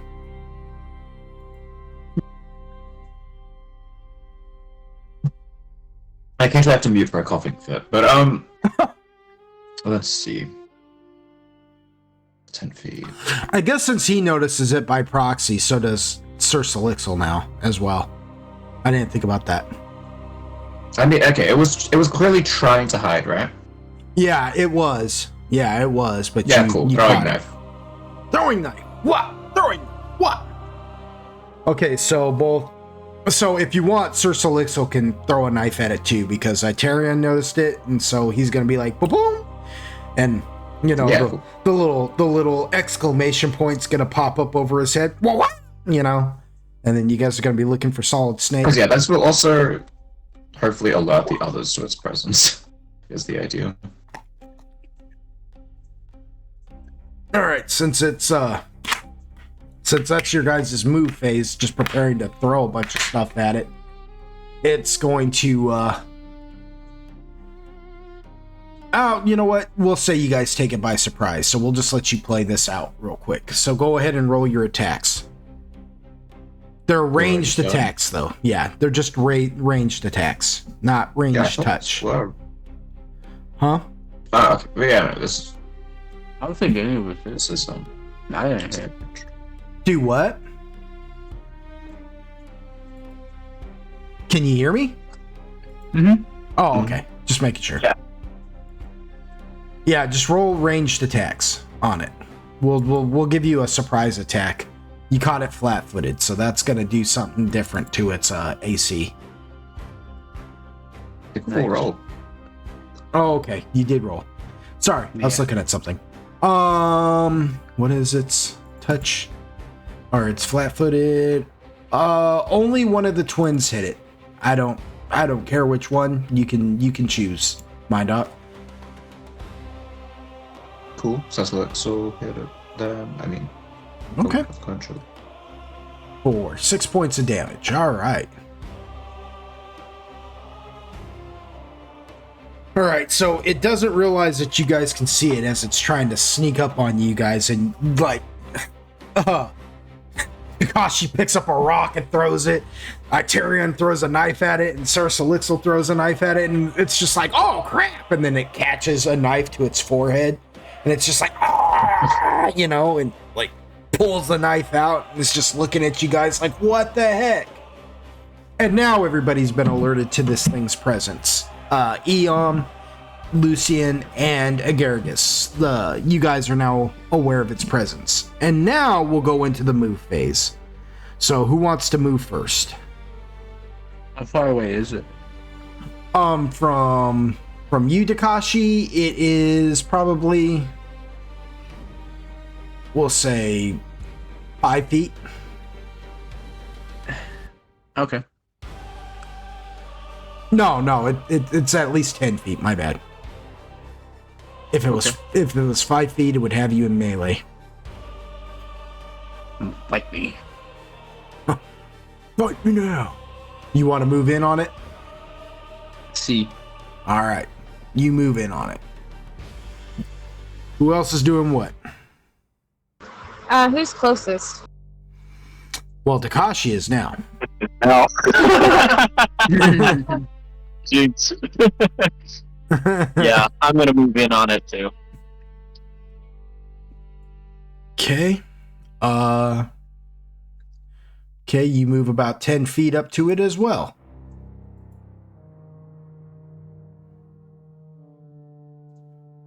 It's probably about 10 feet away from Sir Salixel and probably about 15 from Aterion.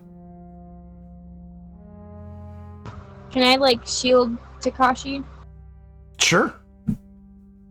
Oh my god, oh. Oh my god. Oh. Takashi, you have a shield for 1 round. Yes. Can I also do my, I know it probably won't matter, but can I use my feat of, I get a plus, I get a dodge to it Oh yeah, sure. before we go into attacking? Mhm. I keep forgetting I have that thing, if I'm gonna be honest. And you have healing too. Yeah, I just don't know How what many? to put myself out. That's the thing. What is that? Well, how much do you heal per round?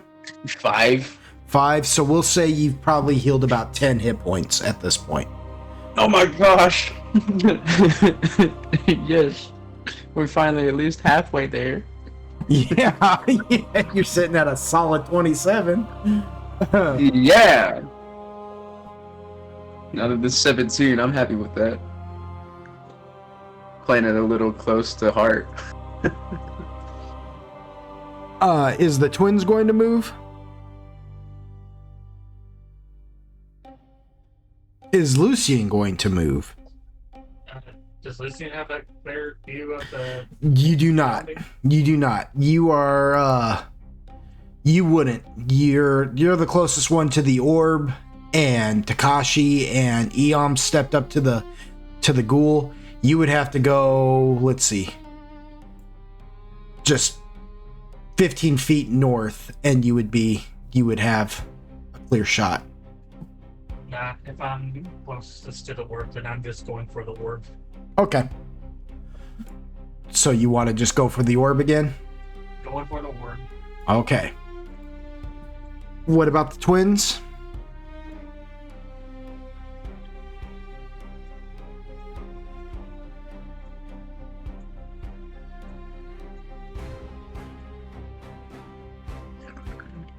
Mindoc, are you there?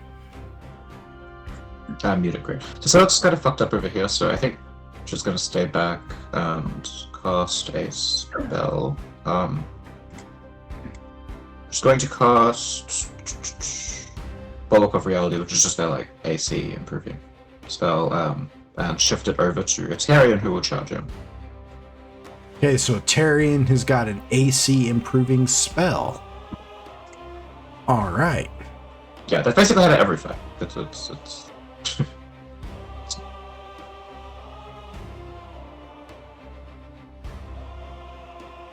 Aterion though is going to charge in and make sure that he's like staying moving, so I get the other AC bonus from that, from Expeditious Dodge. Okay. Fair enough.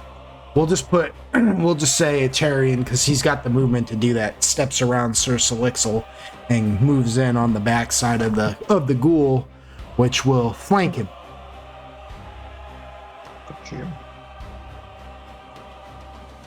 All right, the ghoul's not going to move because he's boxed in again. So, or this one's boxed in, so we're just going to go into the attacks. So, who wants to attack?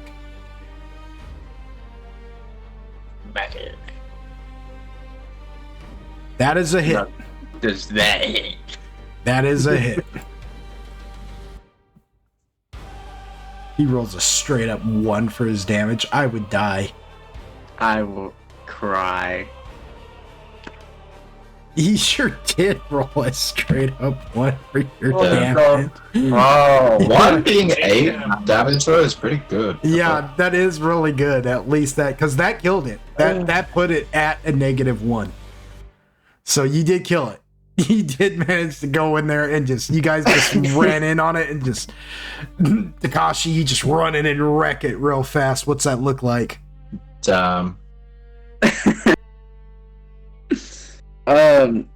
Honestly, still the classic, just beheading it. It is a unholy sight. So you just chop its head clean off its body. Its stretched flesh just tears from its head as you slice it off, and it doesn't even look like, like good healthy flesh. It's like rubbery almost.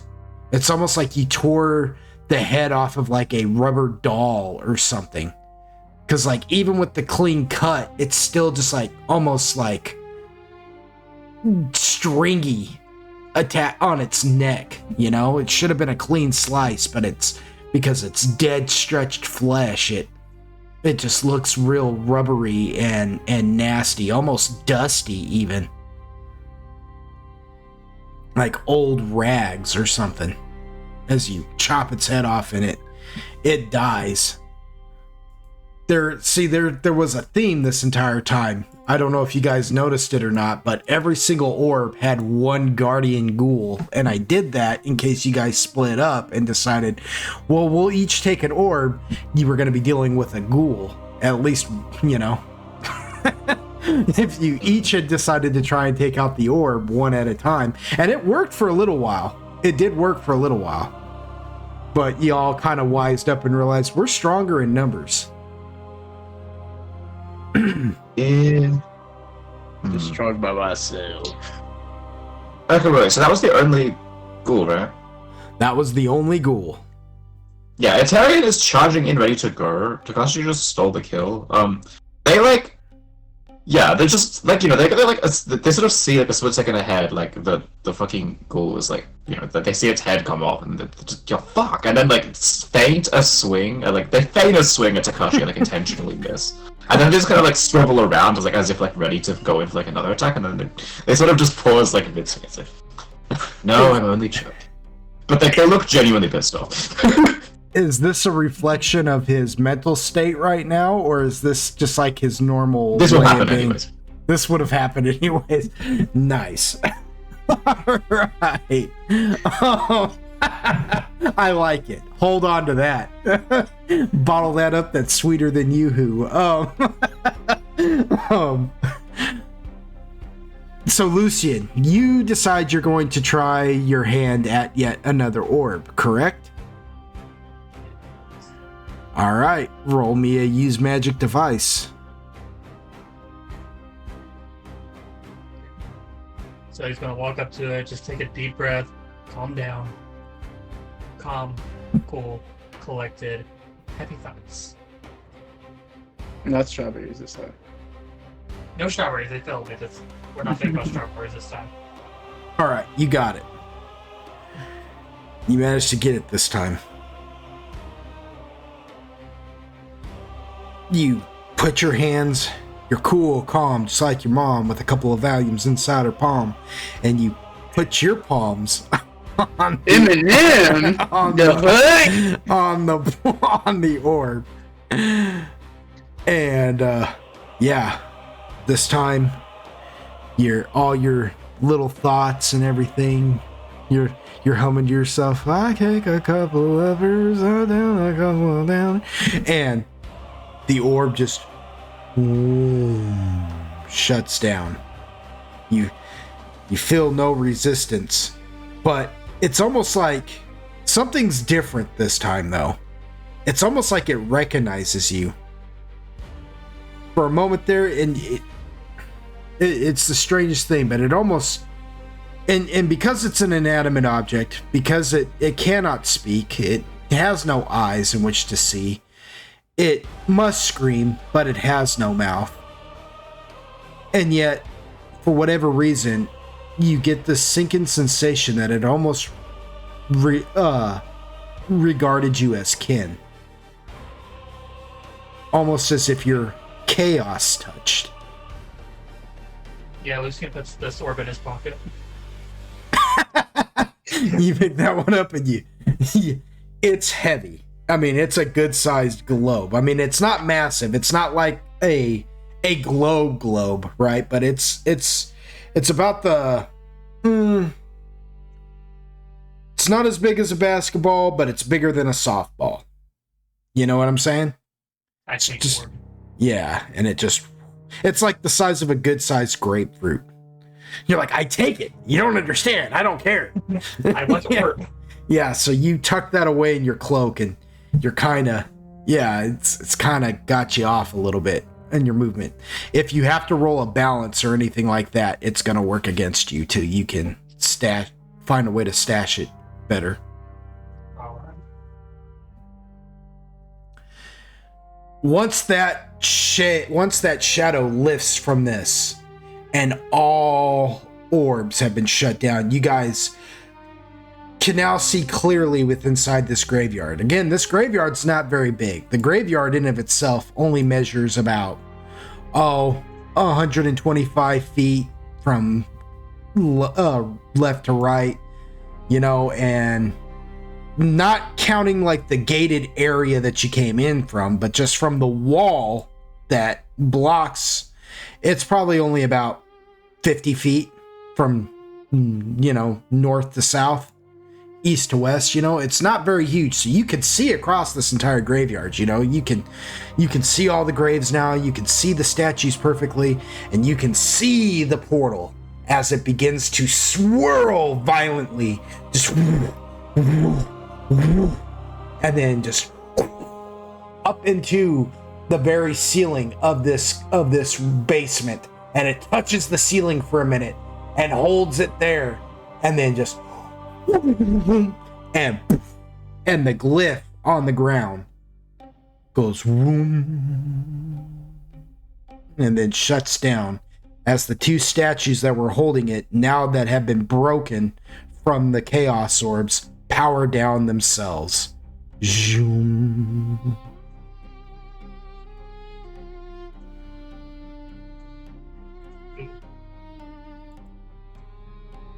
However, stepping out from in between the statues now, you guys can see Agaragis. What you thought was a burning cloak, you now realize is not a burning cloak at all, but something far, far more sinister. Itarian and Sir Salixel. Well, Sir Salixel especially. Well, Itarian too, because by proxy he'd have some idea of this thing. You see this thing in its full glory now as well. However, this is all news to Eom and Takashi and Lucian. What you guys witness, let's see here. Let me find it.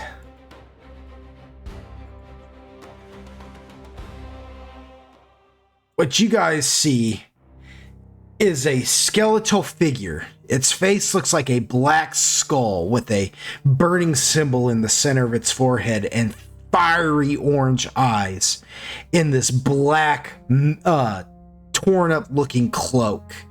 It's got ornate jewelry on it of some sort, and its arms are unnaturally long, skeletal almost, and yet somehow it looks smooth. They look smooth more than like just straight up bone.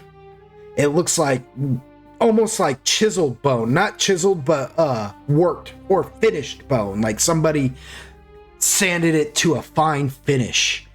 And it's got these unnaturally long fingers that end in tips of clawed tips, if you will. And dancing all around it are swirls of fire as it looks all of you over. The aristocrats. Okay, I'm sorry. The aristocrat. I know that joke. I'm not going to tell that joke right now because this is a family show, sir. and it looks Oh, at family show. I Yeah. was just talking about zombie big dick a minute ago. yeah, I know, but I'm still not Wow. I'm still not telling the freaking aristocrats joke, so I don't care whose dick you're talking about. I'm not telling that joke. Boo. Why did you say everything? But yes, this thing, it looks you all over and you see it. And it looks it looks almost ghostly, almost wraith-like, but it's got all this fiery energy coming off of it, and it points in your guys' directions and in your directions, and almost like the end of. Have you guys ever seen Invasion of the Body Snatchers? The one with Donald Sutherland and Leonard Nimoy from Star Trek. Have you guys ever seen that movie? It's a really good movie. If you haven't seen it, go get it. I mean, it's fairly old. I think it's like 1970s or something, but it is a good movie. And like he points in your guys' direction, almost like, and he just starts screaming this unnatural scream at you. I need everybody to roll me a will save.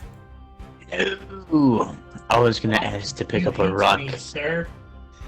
and smack him in the face. Do I pass? Fuck.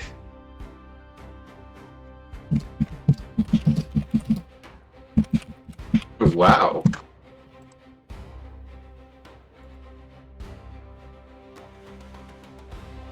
Let's see. Bo.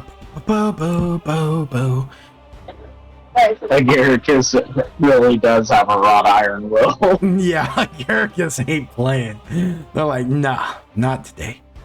Okay, so Agaricus is just kind of like, ooh, spooky. yeah. Well, the only one of you who fails is Lucian. Yeah. Lucian, you become afraid. You are terrified of this thing.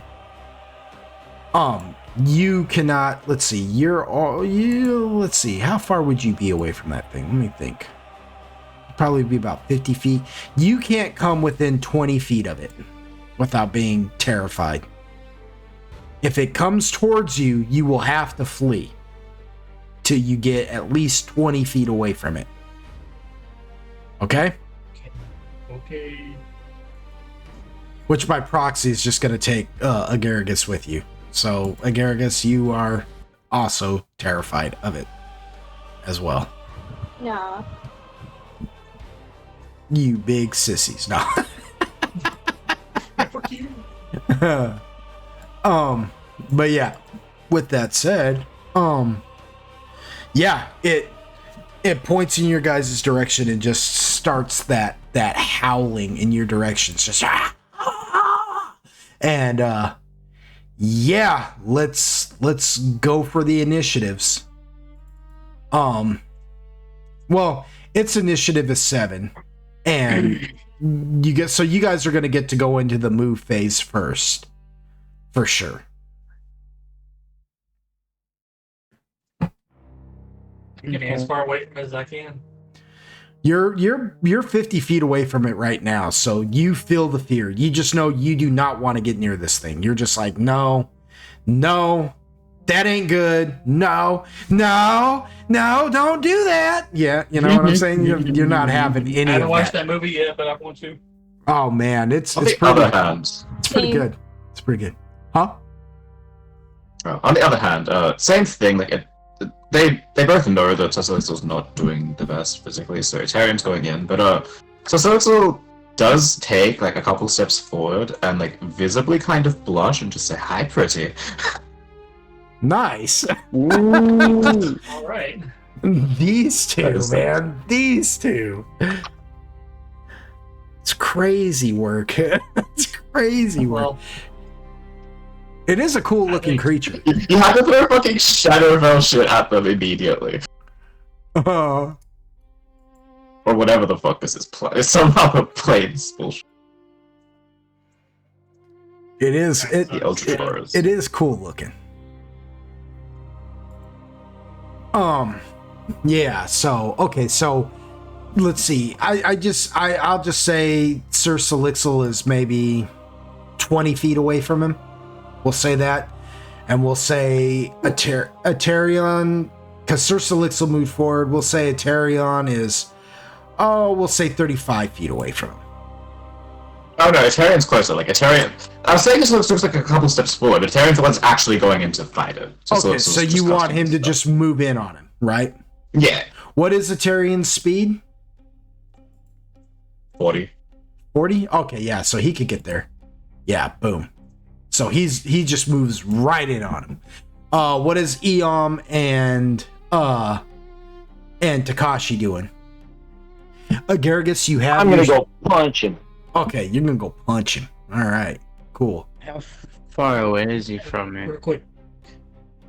So it's already far away from the thing. Instead, Lucian's going to ready the whistle. Okay, fair enough. Fair enough. You're about 40 feet away from him. Damn it. What is your speed? 30. Oh, dang, yeah. So, yeah, you'll. Is there a rock? Yes, you find a rock. You find a rock, but if Eom is moving in on him, he's gonna block your your path. You're gonna have to go at least, let's say. Can I go on the flank of him at least, if that's the case? We'll move you. Fair. Well, okay, you can move 30 feet now, right? Attack with your rock, and then your next round, you probably could. Yeah, your next round, you'll be able to get behind him. Yeah, you'll be able to flank him. Your next move phase. You want to do that? Yeah, it works. Okay. It works. Could I also add my dodge against him? You sure may. Nice. Okay, so Lucian's afraid. Agaragis is back there. Agaragis, you do have your shield and you do have your heals. But because Lucian is afraid and he's moving away, you're out of range of being able to sneeze at this thing. But you do have heals that you can pull off to heal the party, and you do have the shield that you can use to pull off on the party. Who's in need of healing? All of them. Oh, can I do that? Everybody. Yeah, boy. These guys have been getting wrecked this entire time. This has been a tough basement for them. We're actually relatively okay, I will say. Yeah, I mean, yeah, you can't Like, heal. HP-wise, healing would really help us. Well, Aterion is sitting at 17 hit points. Sir Salixel's actually got better hit points, but she's also slowly dying. You can't heal that. Eom's doing all right. Eom's doing all right. Oh. Takashi. I thought you think it's worse, right? Takashi's the one that really needs the most healing.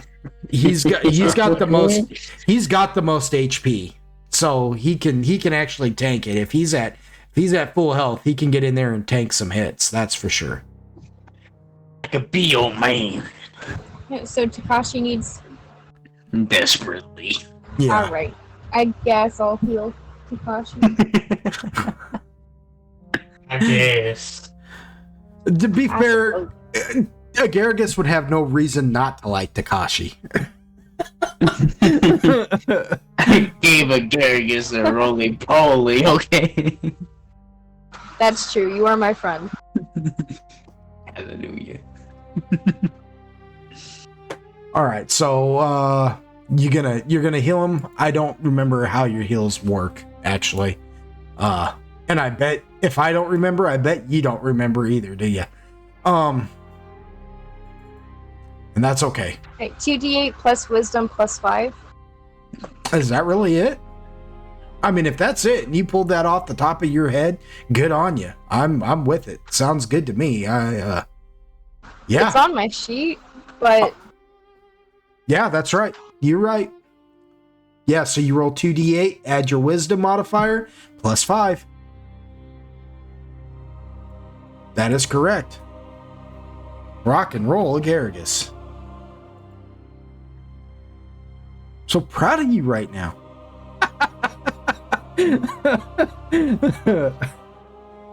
You shouldn't be. You shouldn't be.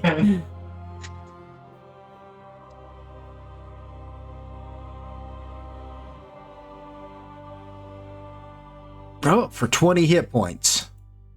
Oh my god. That is a Yeah. lot, actually. Where? That puts you at, you're 1 point from being I'm completely healed. I'm gonna fuck him up. That's my dog.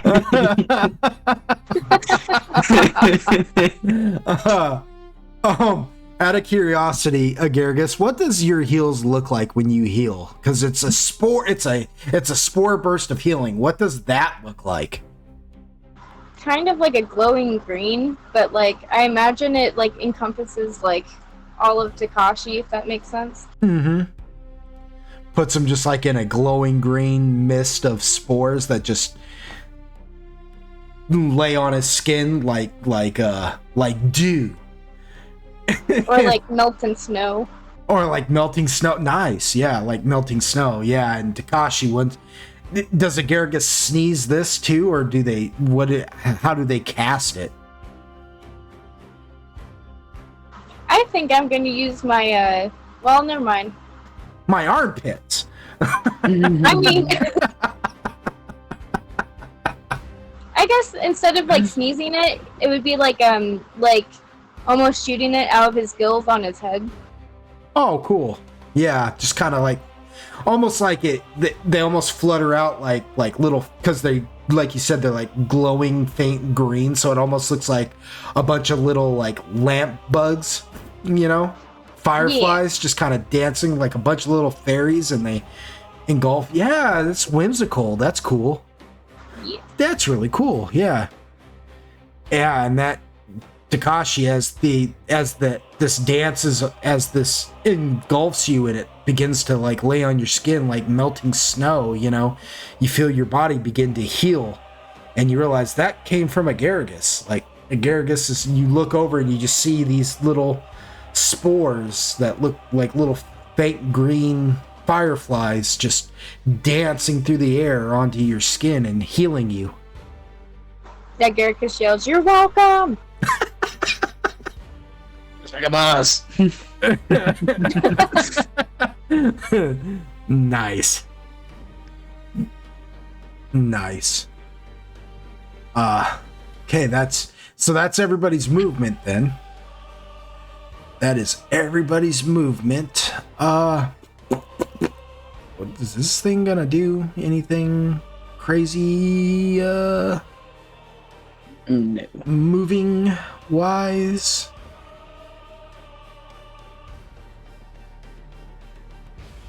Ooh. No, it's not going to. Okay. It doesn't have any crazy movement.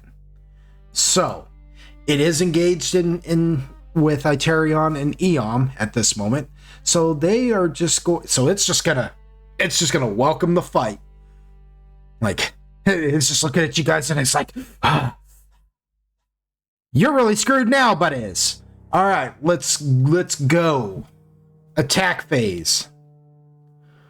Who wants it first? And Do so I I hit it? punch him. So I punch him. That's a ranged attack. Oh, because you're throwing that rock, right? Ranged Fucking him up with the ranged rock. touch. That actually hit. No. That was wrong.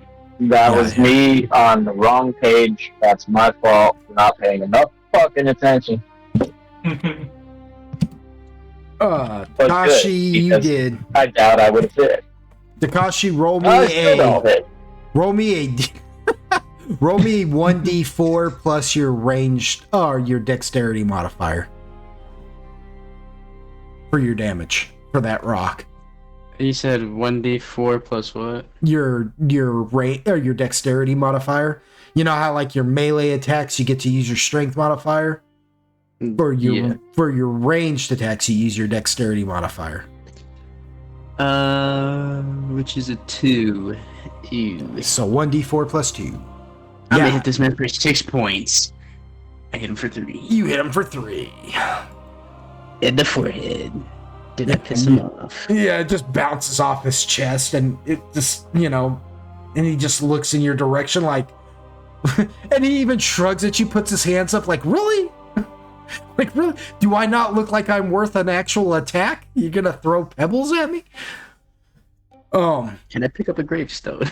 You try to, you know what? You want to try that? I will let you roll a strength. You're gonna have to be rolling high, but I will let you. You're allowed to play as much D&D as you like. I will let you. Damn. I will let you. No. But you'll be rolling with a -4 because again, you don't have the use anything. You know what I mean? Throw anything feat. Oh, who says I'm throwing it? Oh, you just run up on it, just slam it up. Oh, Smack the shit out of him. Whacking. you roll your strength high enough, and I will count it, dude. Because I mean, technically, there is a feat that says use anything as a weapon. So you'll be attacking with a -4 again to your attacks. But if you hit him, I will let you carry that weight with that attack. I promise you that. You want to pull that off? Oh my! I need to roll a strength. Yeah. Okay. But Okay. next move phase. Okay. But yeah. So, you punch at it and it swipes your hand away, and then Tarion, you go to like attack him with your Yatagan.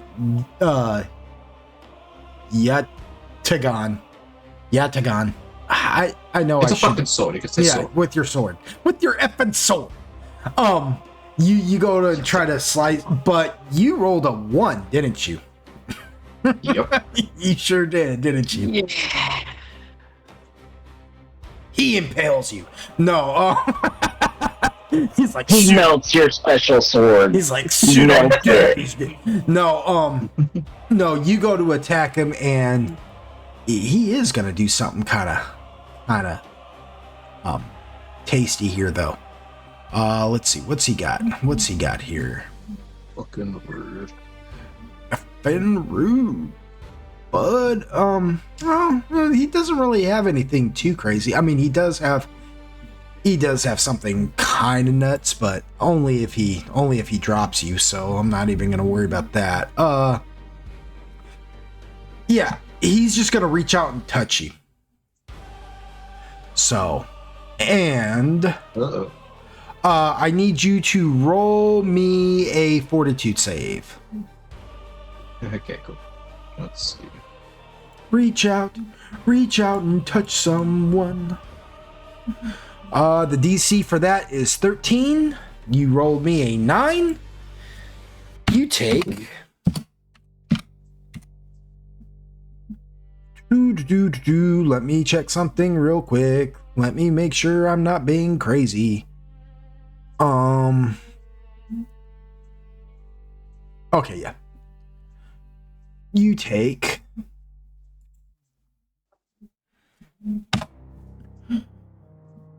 3 points of constitution damage. He just reaches out and touches you with his finger, and you just take 3 points of constitution damage. That is healable over. You're just a hater of fun.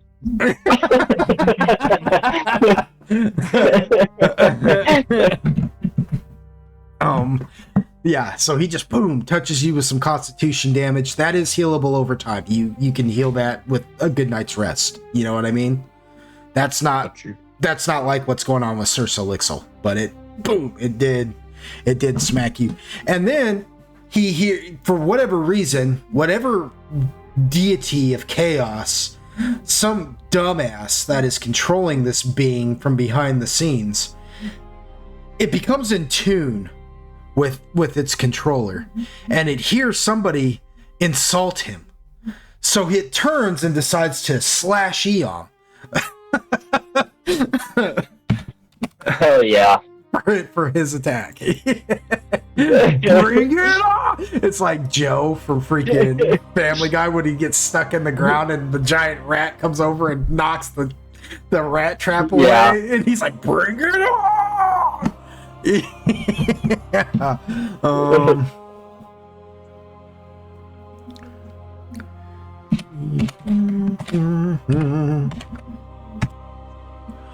Does 15 hit you? Let me see. What is your AC? 16. My AC 19. Oh, damn. Oh, so it missed you. What a lad. Awesome. Yeah, Okay. bitch. Yeah, so he oh, you're getting it. Yeah, yeah, bitch. He turns and That's slashes right. at you, and you juke him. You give him the little rope-a-dope, the little St. Louis shuffle, and just kind of woo right out of the way like you Sugar Ray Leonard, dancing feet and everything. Like nope. And is Circe Elixir will have, yeah, she's out of range to she could try and throw a knife at him if she wants to, but she takes a chance of hitting Itarion at this moment. Is this a new round? No, never mind. this Yeah, is it. This give me a is the sec. attack. And then Lucian, you unfortunately are out of range to attack as well. Well, no, when I say out of range, I just mean you guys are free to try and throw a knife, to try and Eldritch Blast, but you do have the party members in your way. So you will have to roll a percentage dice to see if you hit them by accident. No, it's fine, because that's just doing something more important. Do what, Lucian? I'm just blowing the whistle. Oh, that's right. Okay.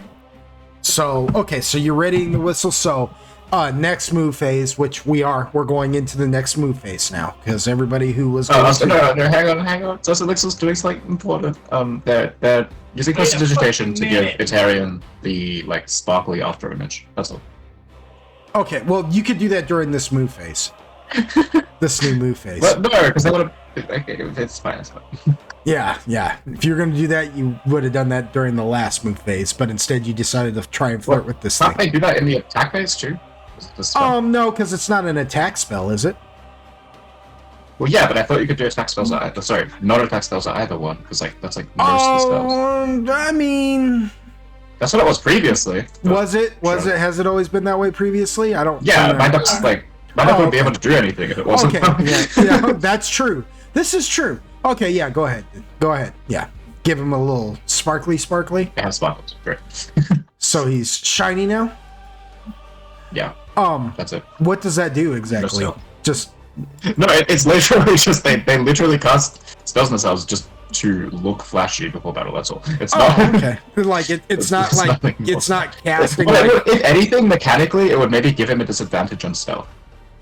yeah. Oh, okay. I was gonna say it's not like making like him shine with like No, unnatural daylight or anything like fake daylight. I'm not or flavoring anything, a is it? spell. It's just. Oh, okay. Okay, cool. Cool, yeah. So Tarian now is the sparkly guy. Yeah. I mean, cool. That's cool though. I mean, yeah, I like it. I dig it. That's some style right there. You gotta have some panache. So we are going to go into the next move phase then, and it's this thing who gets to move first. He's not gonna bother to move. He's just gonna stay fighting. He's just gonna stay right here and fight because he doesn't see anything with that is freaking high, Takashi. What the heck? Let me pick up that tombstone and smack the fuck out of him. Okay, well, hold on now. Hold on. Okay. I'll let you keep that roll, but it technically wasn't your turn just yet because I'm not done. But yeah, he is going to, I guess he's not going to move. I'm not going to make a move. So yeah, we'll just, we'll say that happens. Okay. Yeah. So Takashi, you pick up a tombstone. You're just like, "Urgh!" That's going to half your speed though. Just so you know. It's alright. Okay. I'm 10 feet away from him. You're got further 15. you're further than 10 feet away from him. Okay, how far away? You get to him are eventually. you're about 25 feet away from him. So if it halves your speed, your speed is what, 30? I Right? get 15. I'm 15. a comfort that ass. All right. I'll come for that ass. So, yeah, you're almost within range of him. You're close. You're close. You are close. Unless you want to flank him. If you still want to flank him, you're going to be a little bit further away still. Nah, fuck all that. You catching the poop You're stuff. going to be about. Right now, you're 10 feet away from him. If you want to flank him, you're going to be about 15. So you can still make it next move round, basically. Someone hold him down. Someone grapple him. So you guys just watch as Takashi out of nowhere yeah, that's just a comes. good idea. Someone grapple this some bitch. Oh, grapple. You guys just watch as Takashi comes dragging this freaking heavy tombstone ready to just slam it on this dude, and he's just like freaking somebody hold Yeah, him. I'm gonna grapple him. I was like, I'll grapple him. I'll let you do that now and during the move phase because it technically ain't an attack. So I pray this works. That'd be cool. I'm gonna grapple him. Is it a special roll for grapple, or is it just, you roll opposing Oh, grapples. I see it It's down on here your now. sheet. Yeah. It's underneath of the attacks. Yep. Oh my God! Sweet, sweet mother. Hell yeah.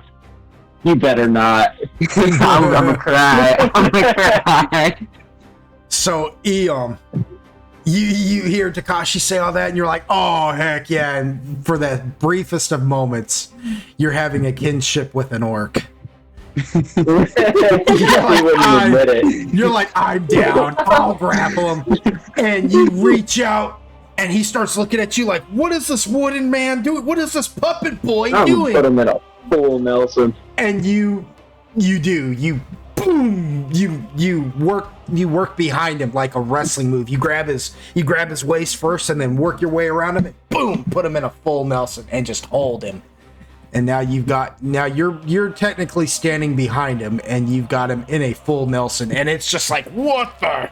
And then it looks over and sees Takashi just smiling with the freaking this stone slab, just nodding like, yes, all this is for you.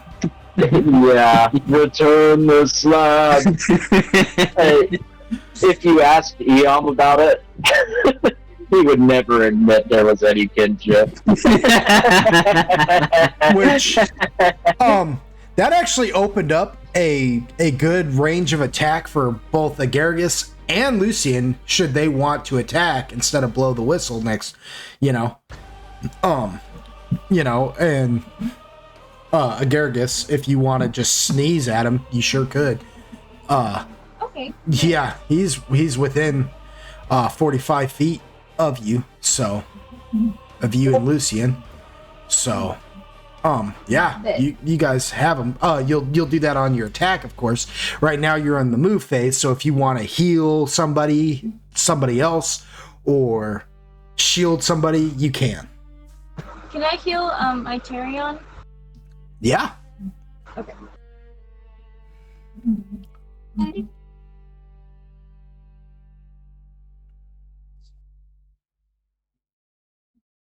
I did not expect. Is this just? Wait, what? Oh, I was gonna say I did not expect this turn of events. I thought this thing was gonna be a lot tougher than Eom holding him in a full Nelson while freaking Takashi gets ready to freaking slap him with a tombstone. What the frick, you guys? I pray I roll a nat 20 on damage or an attack. I want to kill him with it so bad. Not 20 on damage. That's a fucked up weapon. That would be an effed up weapon. Well, it's gonna do some damage. If he hits, it's gonna do some damage. Yeah, I told him, if you can pick this thing up, I will let you carry that weight. So I'm gonna stay true to it.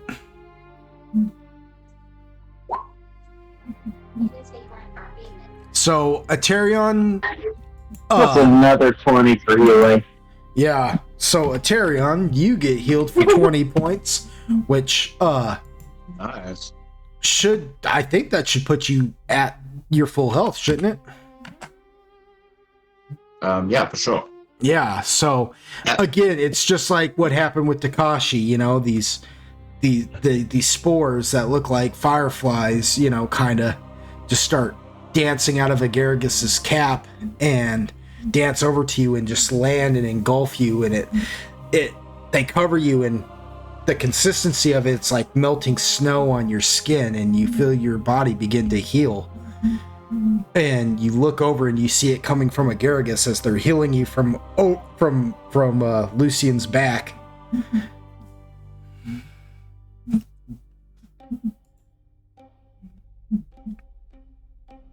Yeah, you. Oh, sorry, one second. I was gonna say, undead, that fascinates them. But that, they're just like, oh, cool.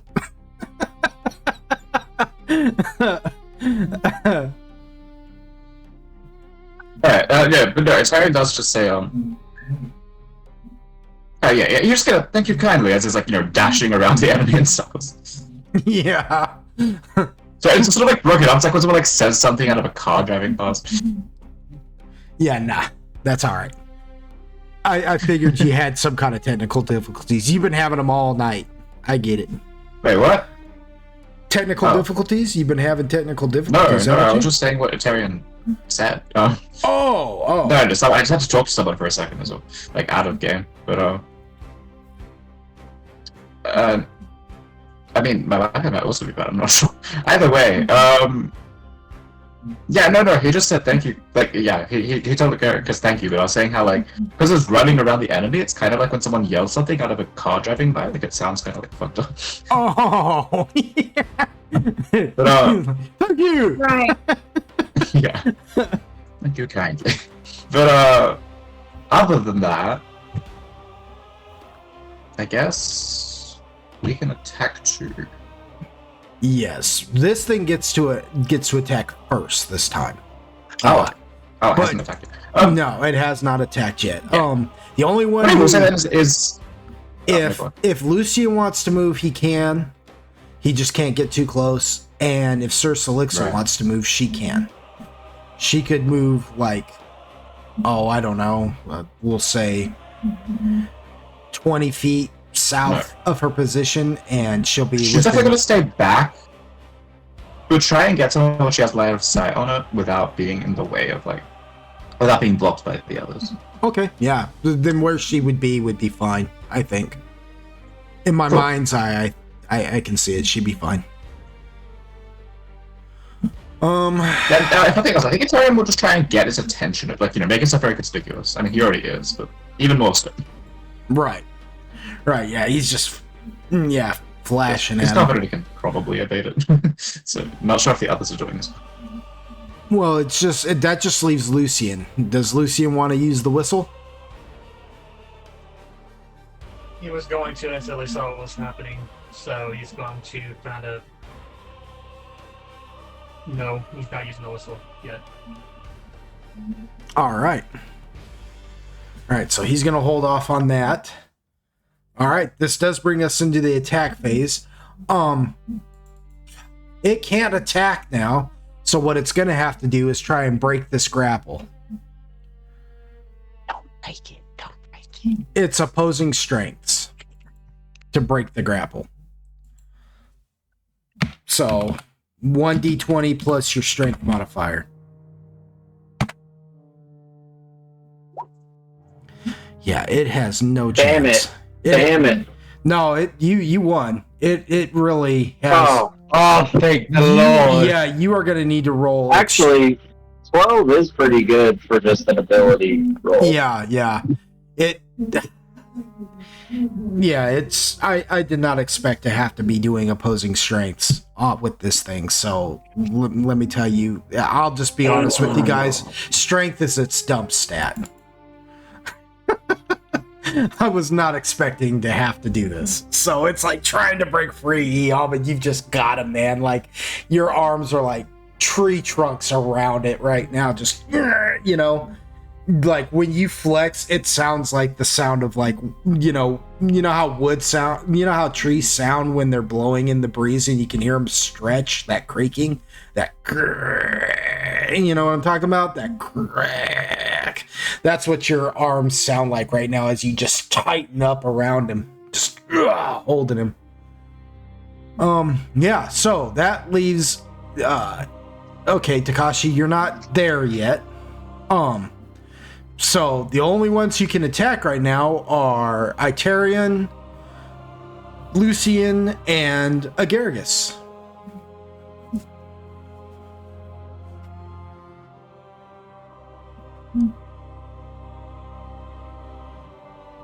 What is Blast. Lucian goes for an Eldritch Blast. That's a ranged touch, ain't it? Yep. Yeah, that hits him. Cool.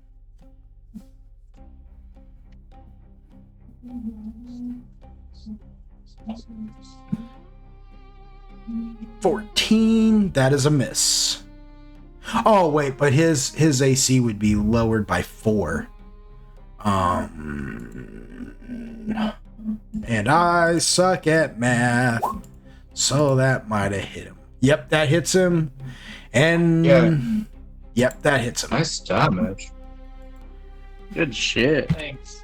Finally roll a green instead of red. God. Yeah, we all My rolled rolls that. are just Oh no! They're still coming. Yeah, At so least that's just the damage, not the freaking attack itself. Lucian just freaking Eldritch blasts him right in the chest. Freaking Atarion stabs him. Does Agargus want to attack? Yeah. Go for it.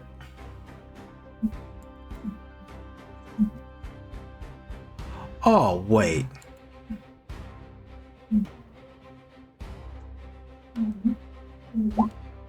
Oh, that's right, because I made him so... Oh, man. He's just going to have to get out of it. Dang it, dude.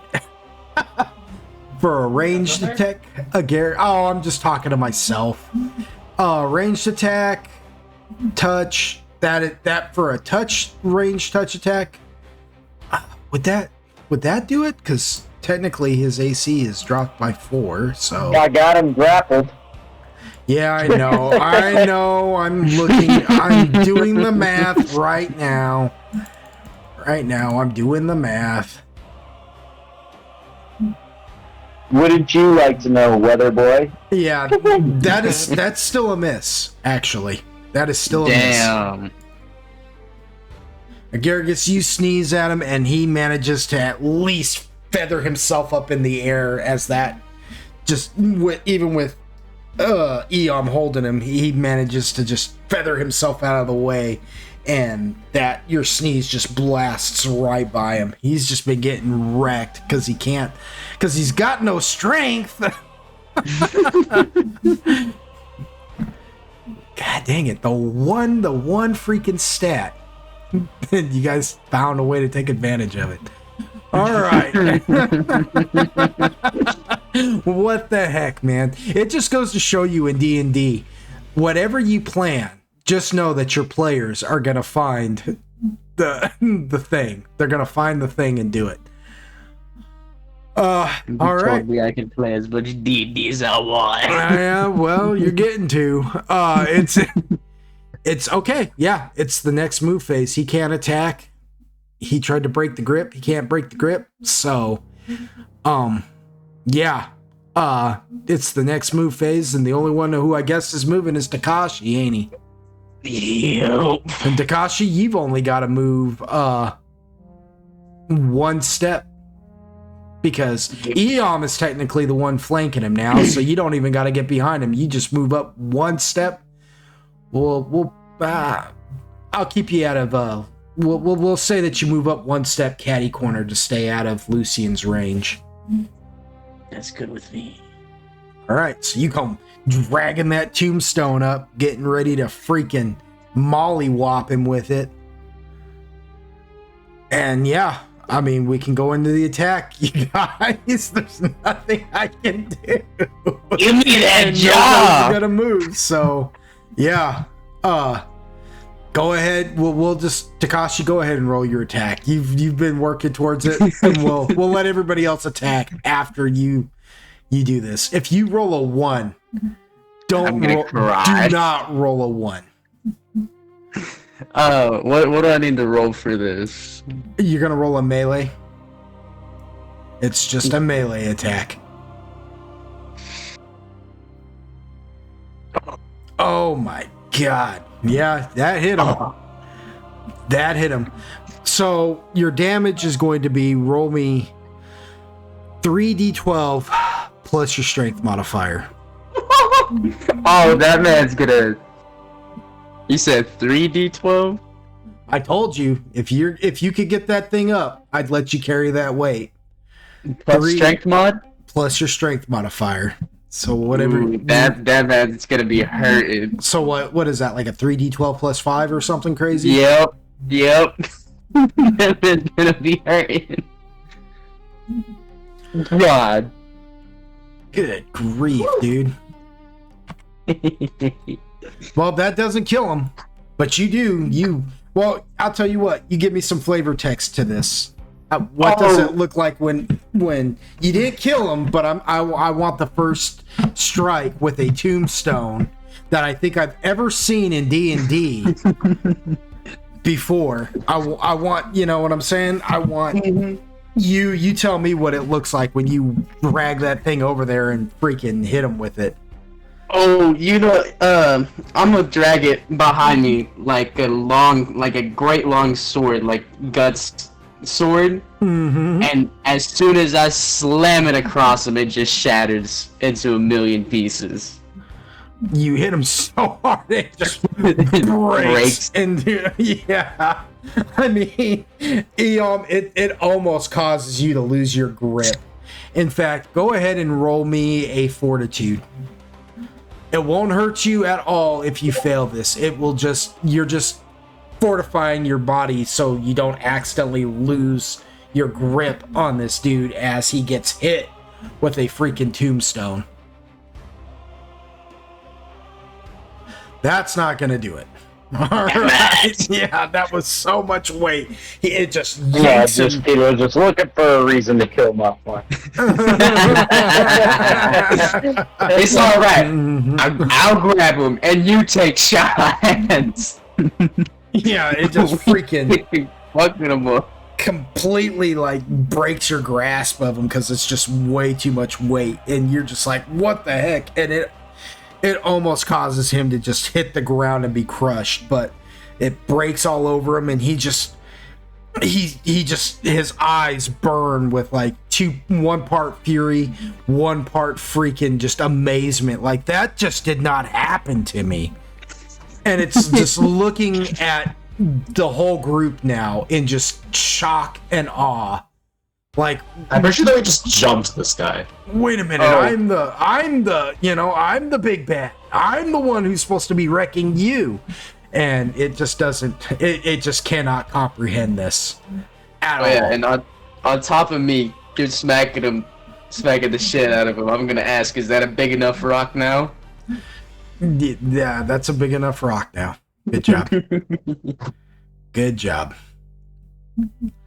Even with the -4 to your attack, that you still hit him. You know, you straight up rolled a 19, and with his -4 AC, there was no way you were gonna miss that. I was like, what the heck, dude? Incredible. Yeah, so that leaves Eom and Itarian, Lucian, and Agaragis. You guys still get to attack. But you all just... Alright, I'm gonna give him a kidney shot. Oh, damn! Finally, I hit. Yeah, that's a hit. Itarian, that's a hit. Decent fucking roll. Insane. Yeah.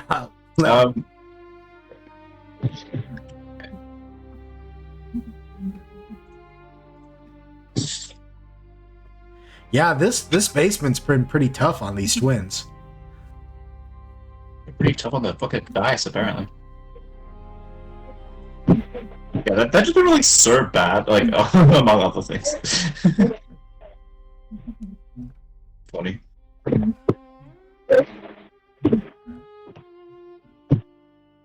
Alright, square. Where's this stuff?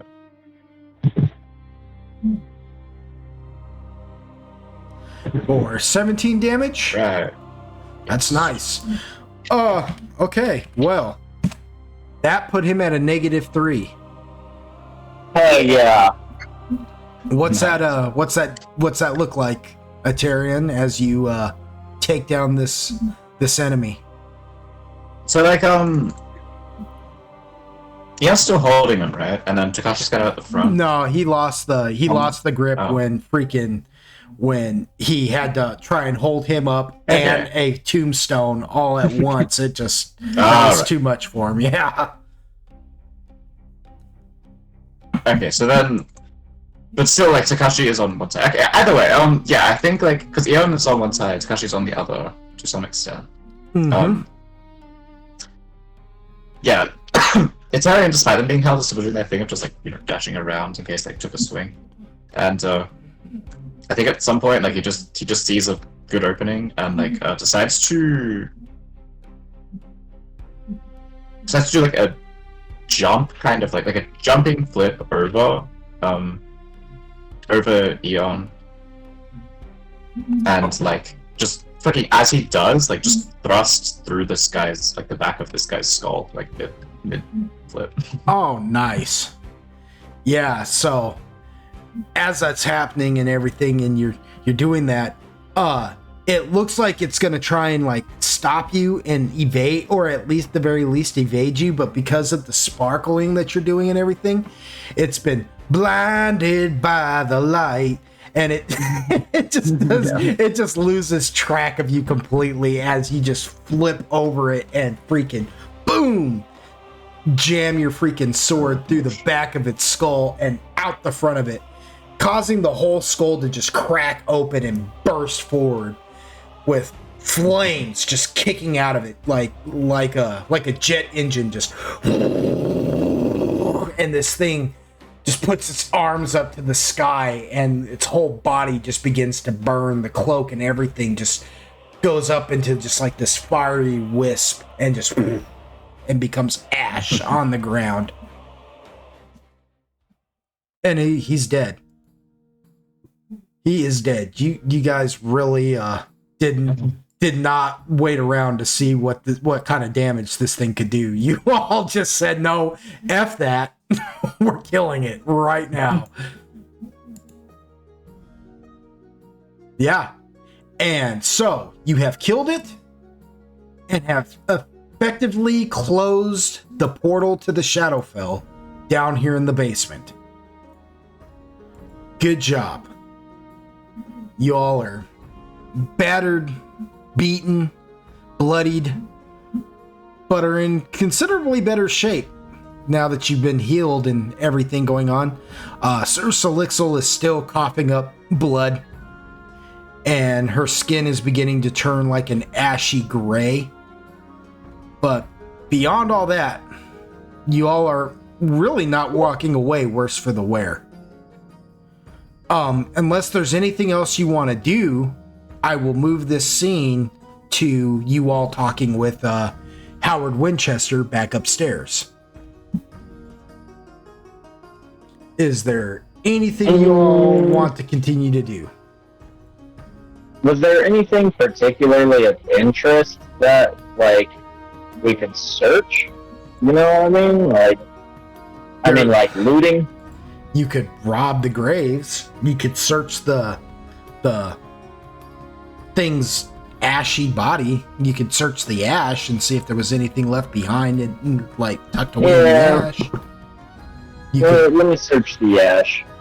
All right, roll me a search. Oh, gee.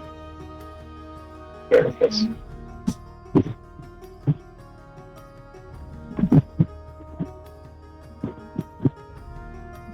Wow. Just wow. I find a crystallized core of its V8. The ornate jewelry that it was wearing is the only thing that's left behind. Fuck yeah, I'm putting it on. ornaments. You put on this jewelry. It looks like it's made out of gold or anything. You can try and roll an appraise, but you don't have appraise as a skill, I imagine. So I think it would have to either be like intelligence or wisdom, depending on what ability that comes from. If you want to even try. I'm not worried about appraising it. I'm wearing it. All right, so you put on this creature, this I'm blinging up. undead creature's ornate jewelry. It's like a necklace, basically, that's either made out of gold or bronze or something, and it's got a medallion. It's got one medallion in the center, and then two smaller chains coming off of either side of it with smaller medallions attached to it.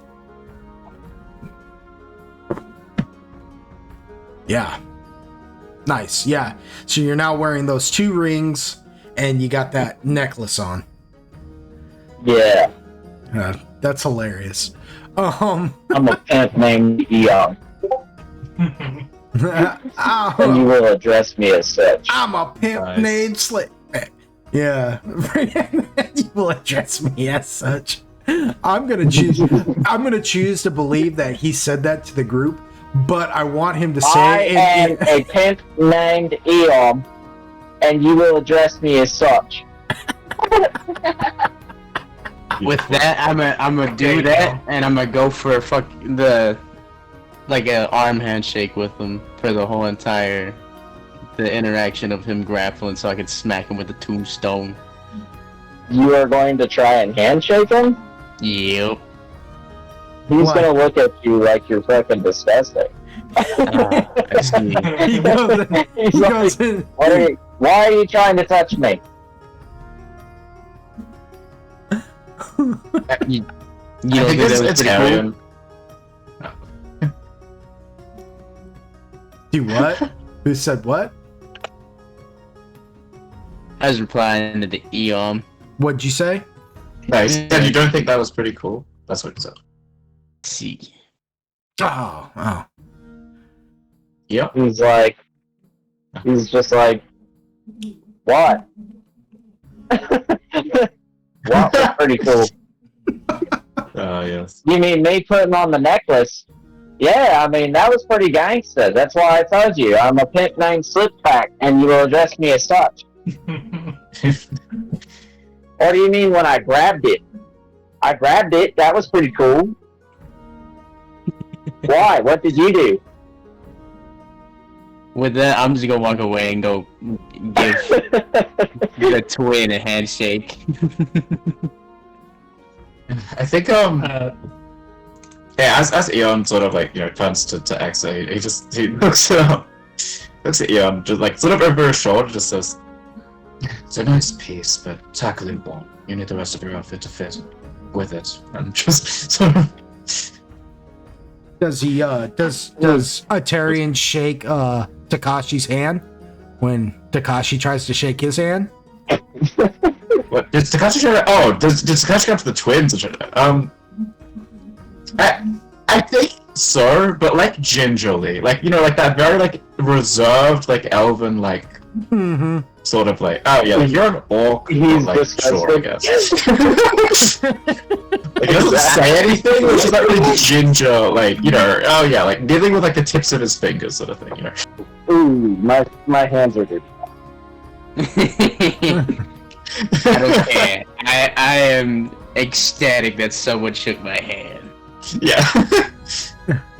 What's funny is Takashi literally went in for the Dylan, you son of a bitch, and freaking Eon's like, what?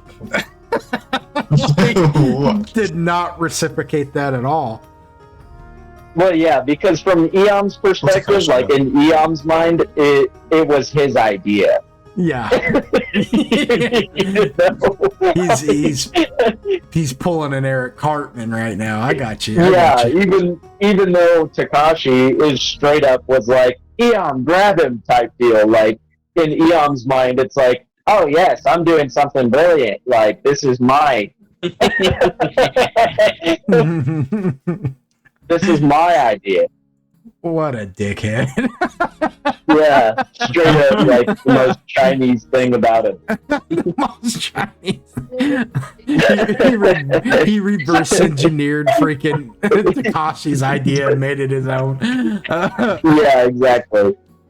Your idea is actually my idea.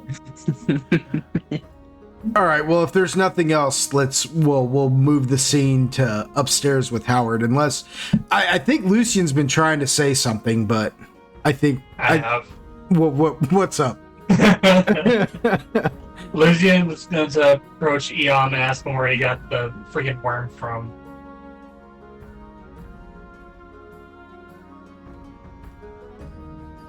The worm? Yeah, the Elithic Like worm. the one in the jar?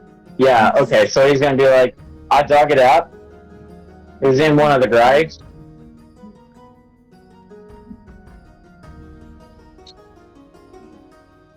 Alright, cool.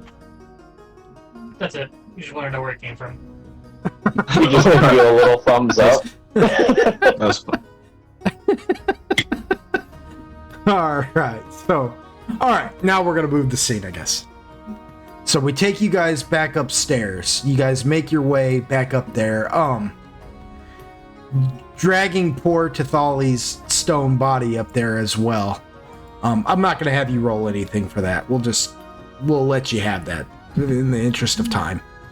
And you all finally make it back up there, and you guys see one Howard Winchester III sitting within his shop, looking over some ancient text, some leather-bound book that looks, sinisterly decorated. And as you look closer, you realize that's something's like skin. Like most leather is something's skin, you know that, but it's something's skin. Like it's not fine, it's not tanned, it's not worked. Like it looks like it was literally, used right after being peeled off of whatever poor creature that, suffered this fate of being turned into this book that he's reading.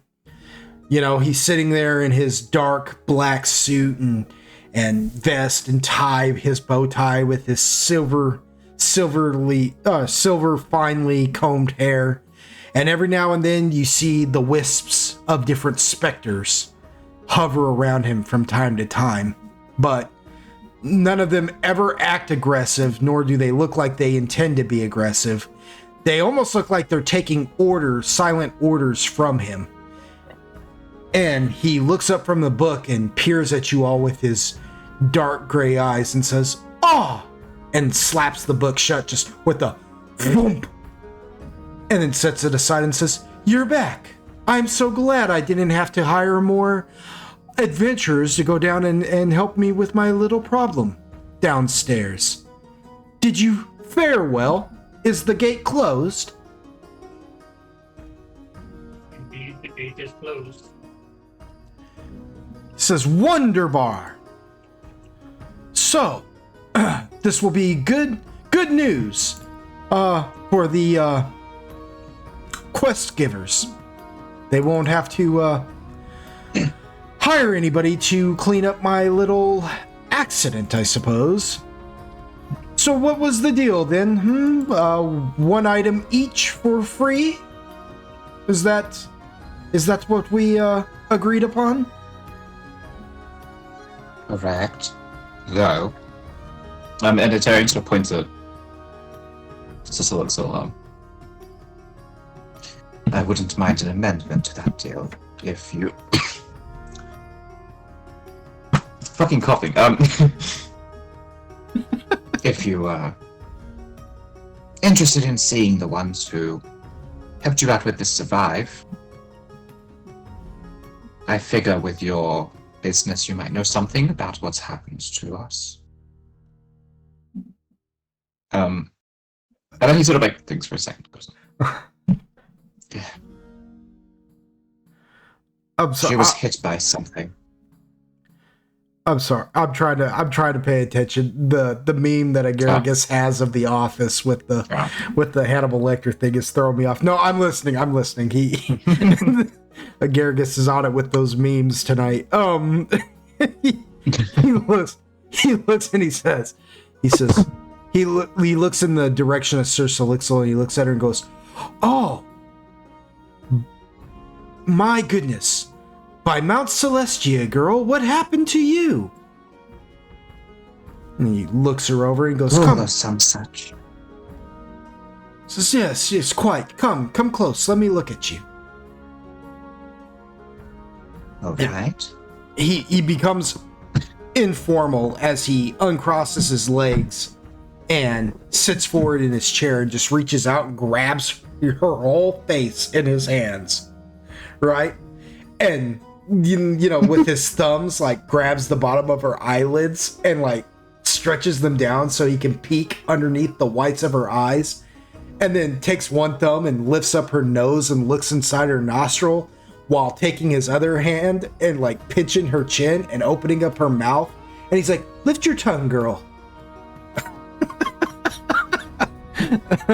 I think so. Like, okay, so Solixel does that, and they also are holding, like, she cooperates, but she also holds one hand on her sword.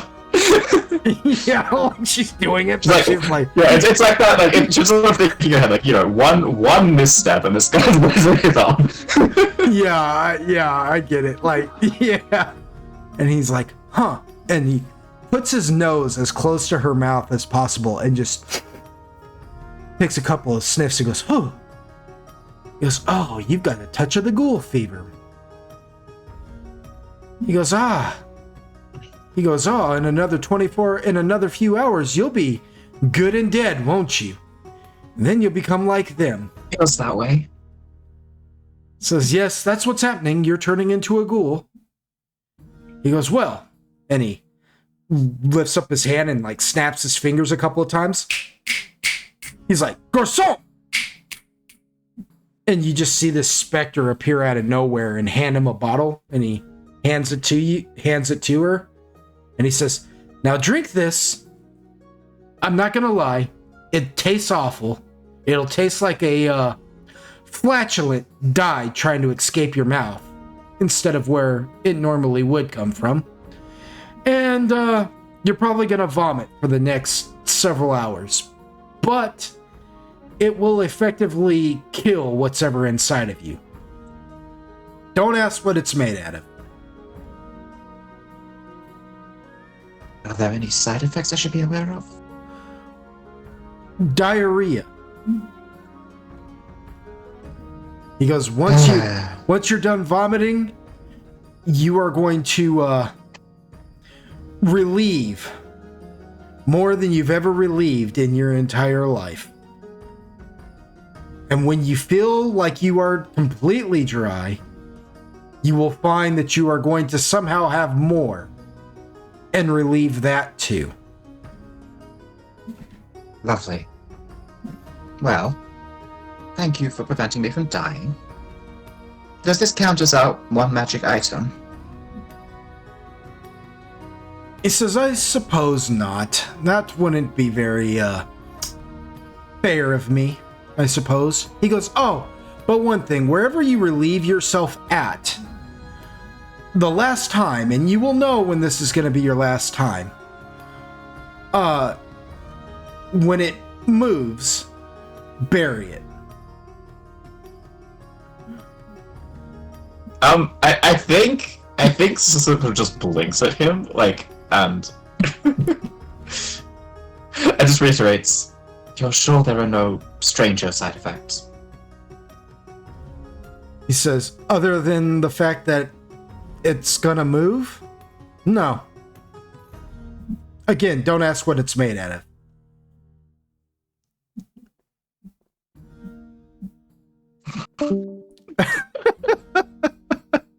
Yeah, they like, Suzuka sort of just shrugs and kind of, like, walks off, like, "You can live with this."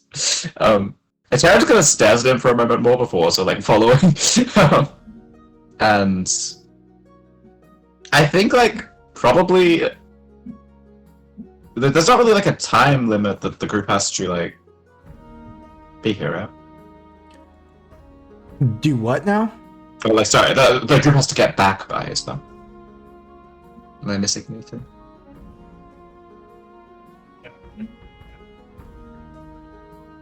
Because I was gonna say, if not, I think this Lexel immediately goes home, pretty much. Says, oh yes, there was no time limit to get the job done. No. It's just, Yeah. if there's... No, I was asking out of character.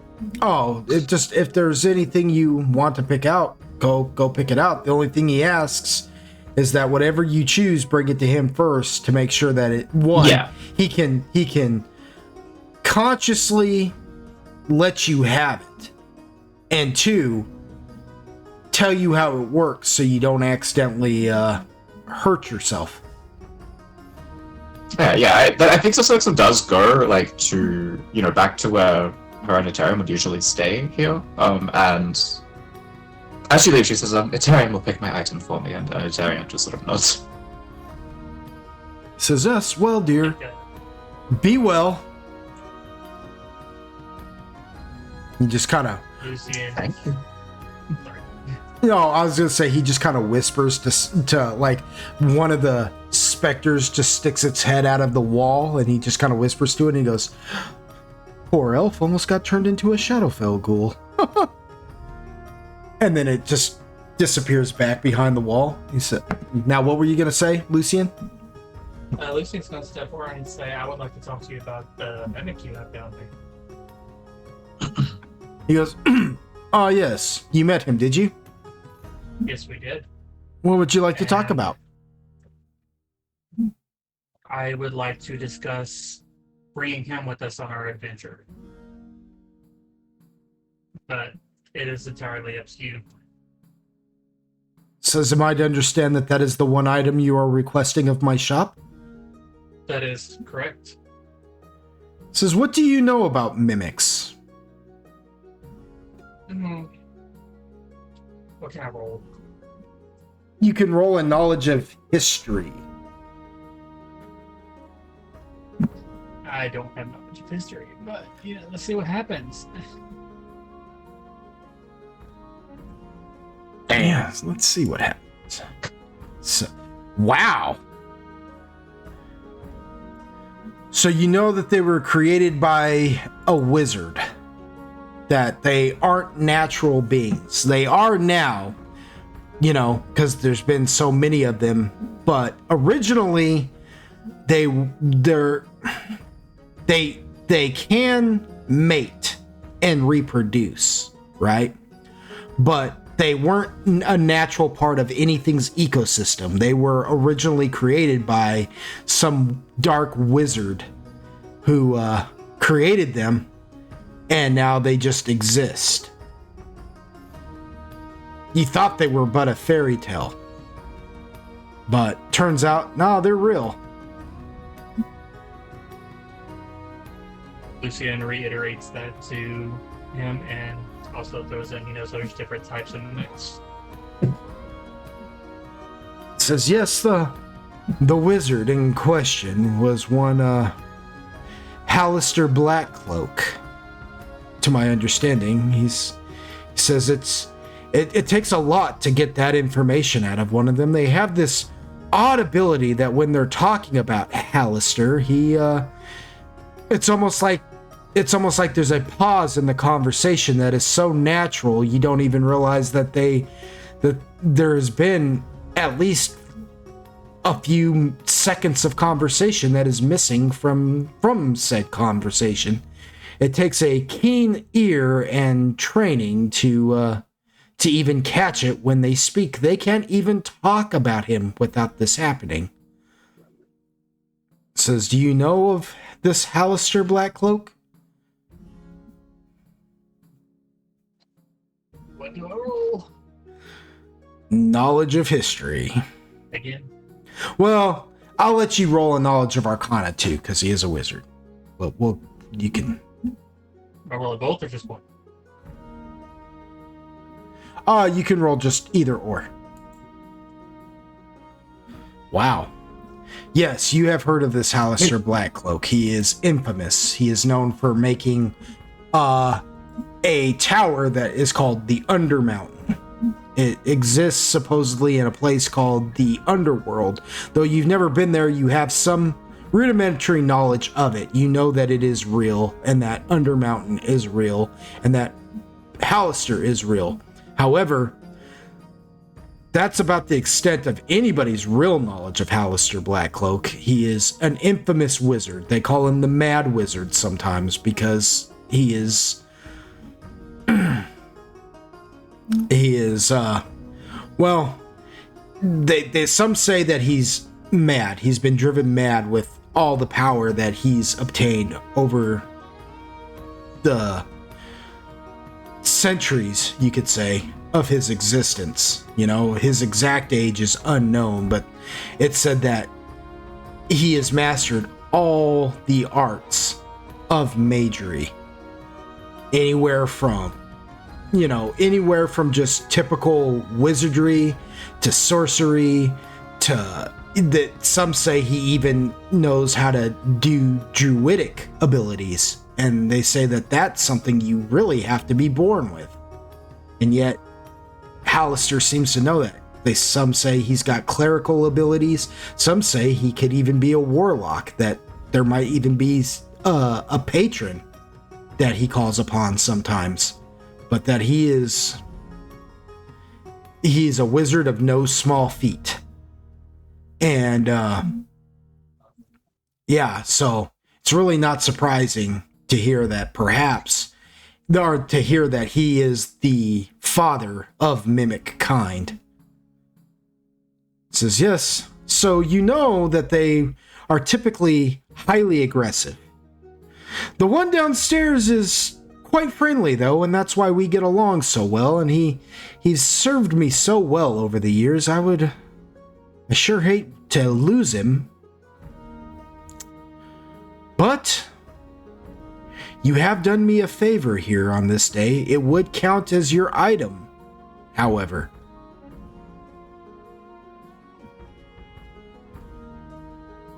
Your free item. I appreciate that. It did mention that you would need to retrieve your item, so... Says, oh... And he just kind of like tilts his head back like he's looking over his shoulder at something. And he says, done.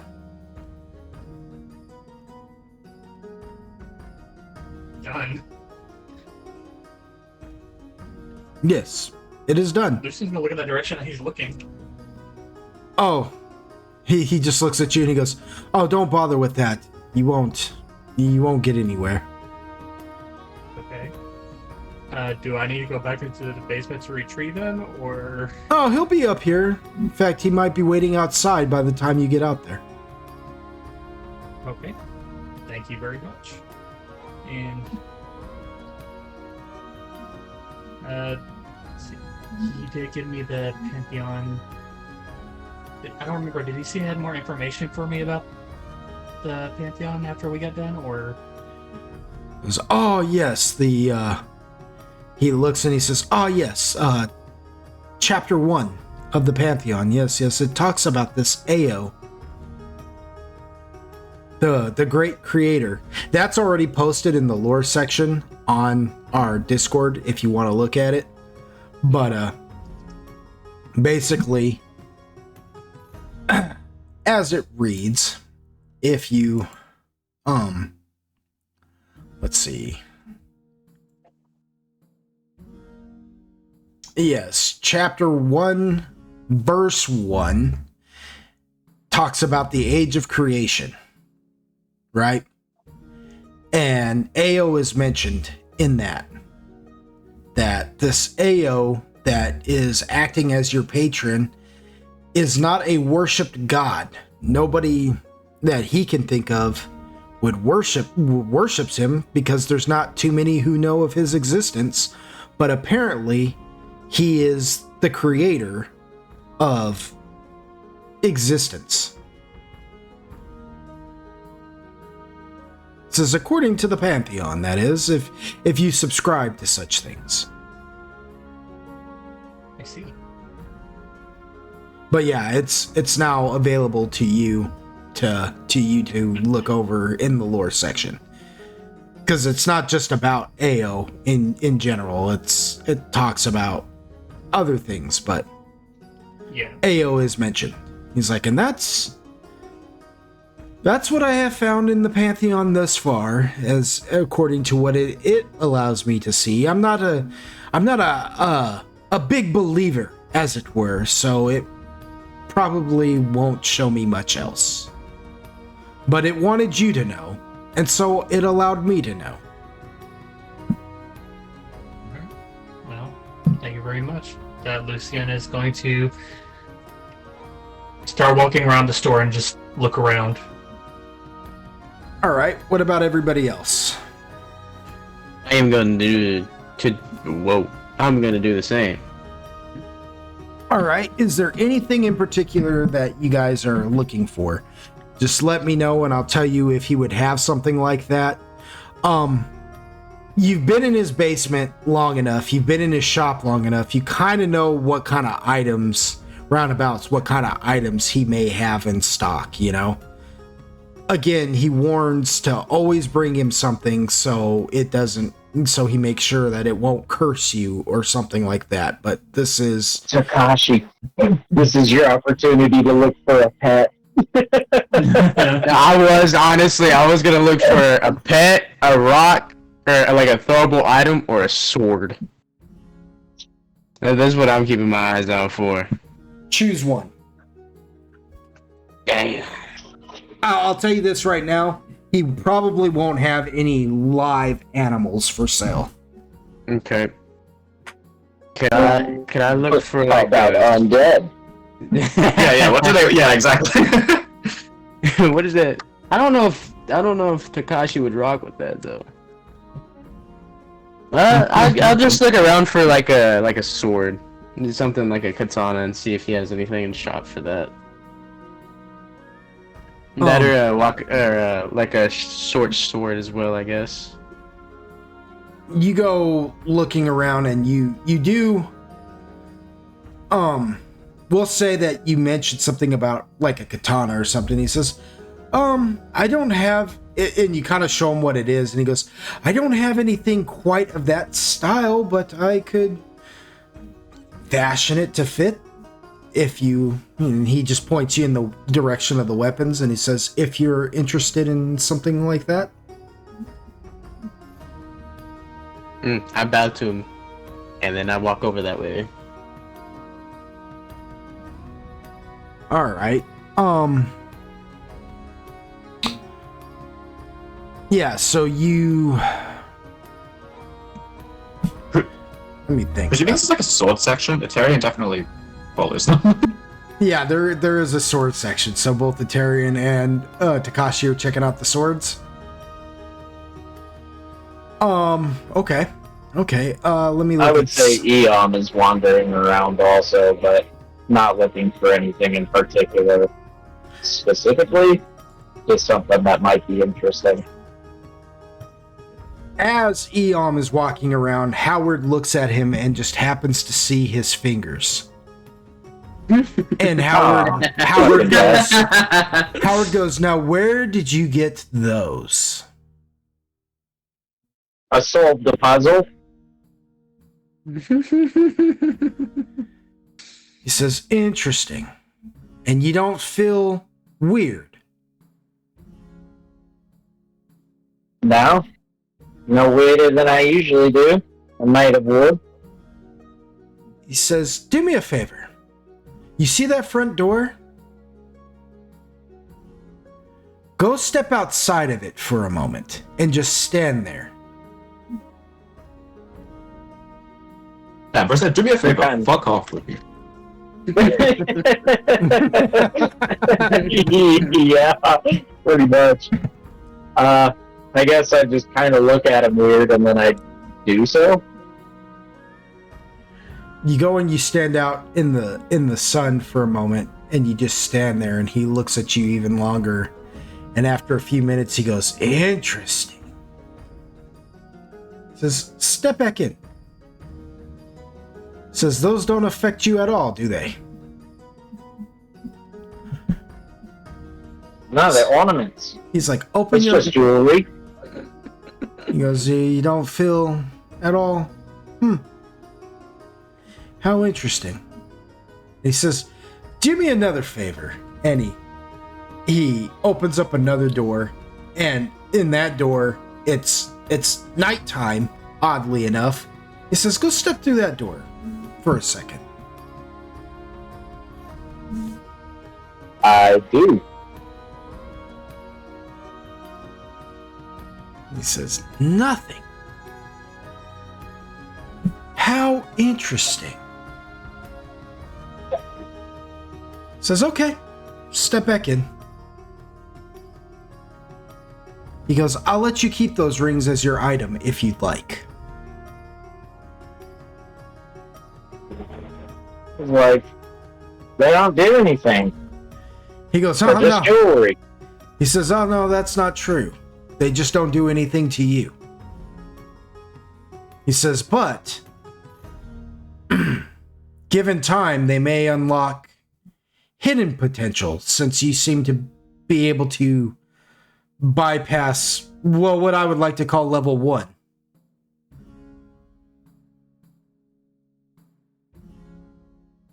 He just kind of shrugs. He's like, fine then. Says, Wonder Bar. He goes, I hid those for a reason. I was so worried about what they would do to a normal person, but... And he looks you over and goes, but I suppose your plant physiology won't allow for it. Makes me wonder what they will unlock in you, though. He says, you will have to come and visit me once they do, won't you? He's like, if you're lucky. He And says, I remember. Says, oh, you'll remember. You'll remember me once they kick in.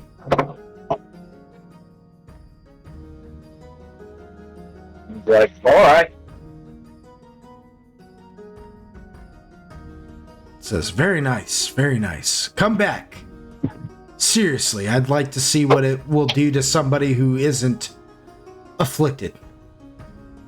And then he clears his throat. He's got the BD. Yeah, he's got the BD. Hey, dragons, how's it going? I'm fucking. Don't. Tired? Tired? A little bit. Yeah. Alright, so... Let me see. For Takashi, let me look up something here real quick.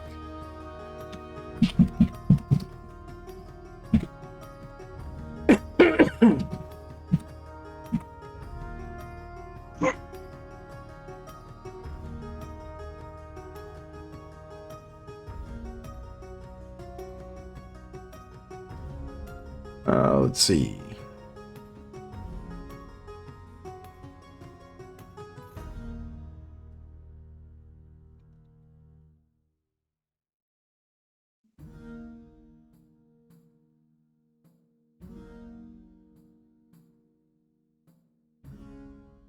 Okay, so Takashi, you find yourself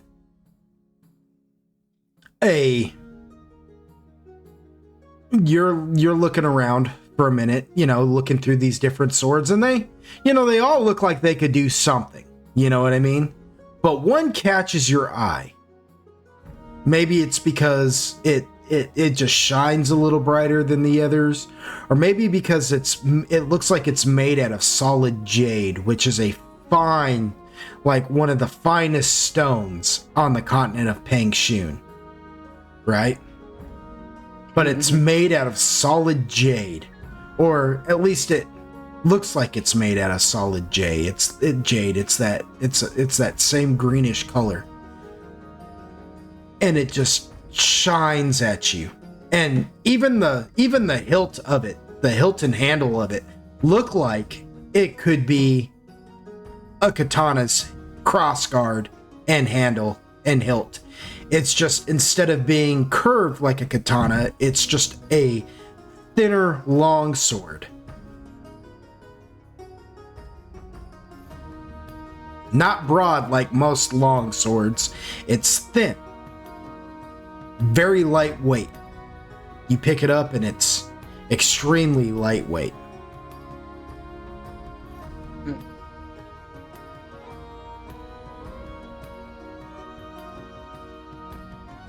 Would that interest you?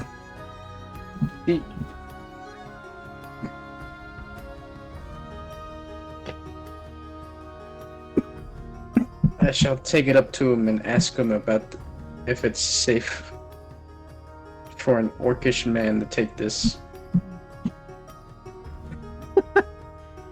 He looks at that and says, "Oh, the serpent fang." Says, "Yes. I mean," he goes, it's as long as you don't accidentally like stick yourself with it, it should be just fine. He goes, it's known to be able to poison those it attacks.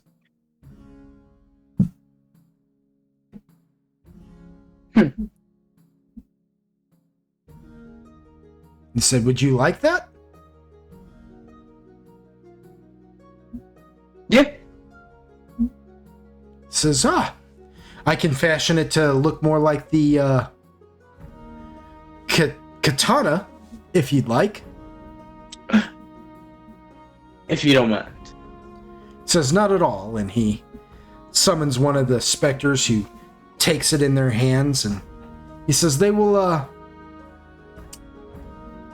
it's a complicated process that what we're gonna have to do here. It'll take a few minutes. It's not a matter of forging, because that is a legendary weapon, but it will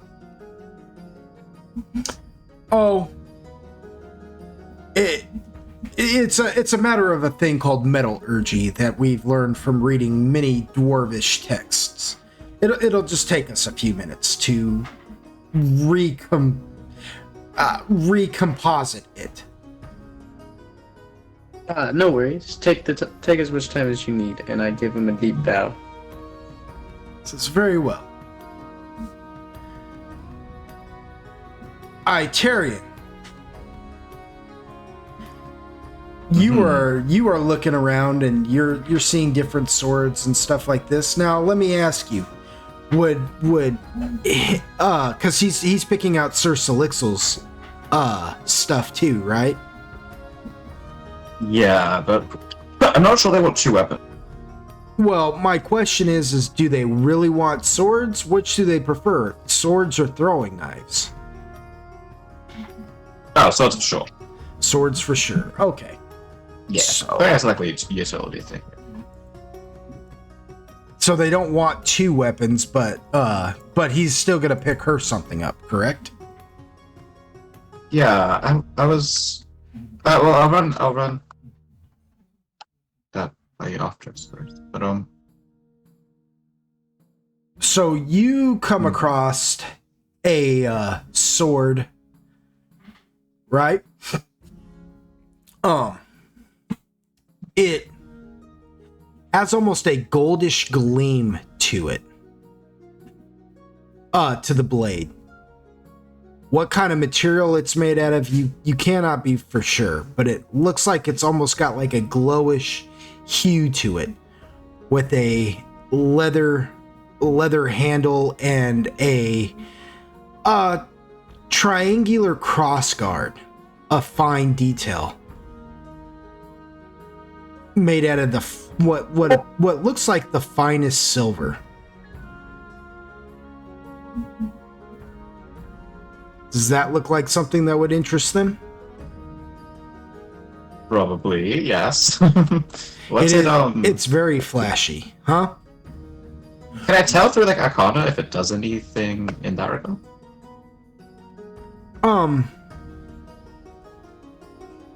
You don't necessarily need to. If it interests Itarion, the second he touches its handle, it says to him, Oh yeah. "Hello." You can talk. Says, that's right, I can talk. You talk all the time. I mean, not unless you got something to say. Says, I This don't might have work. to talk all the time.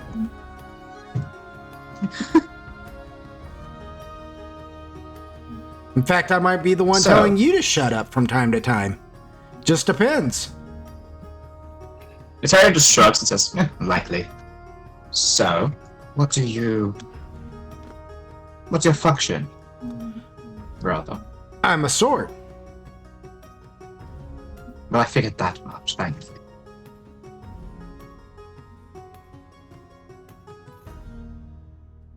Says, oh, well. And then it thinks about it for a minute and it goes, well, I suppose it doesn't hurt telling you. I'm called Hubris.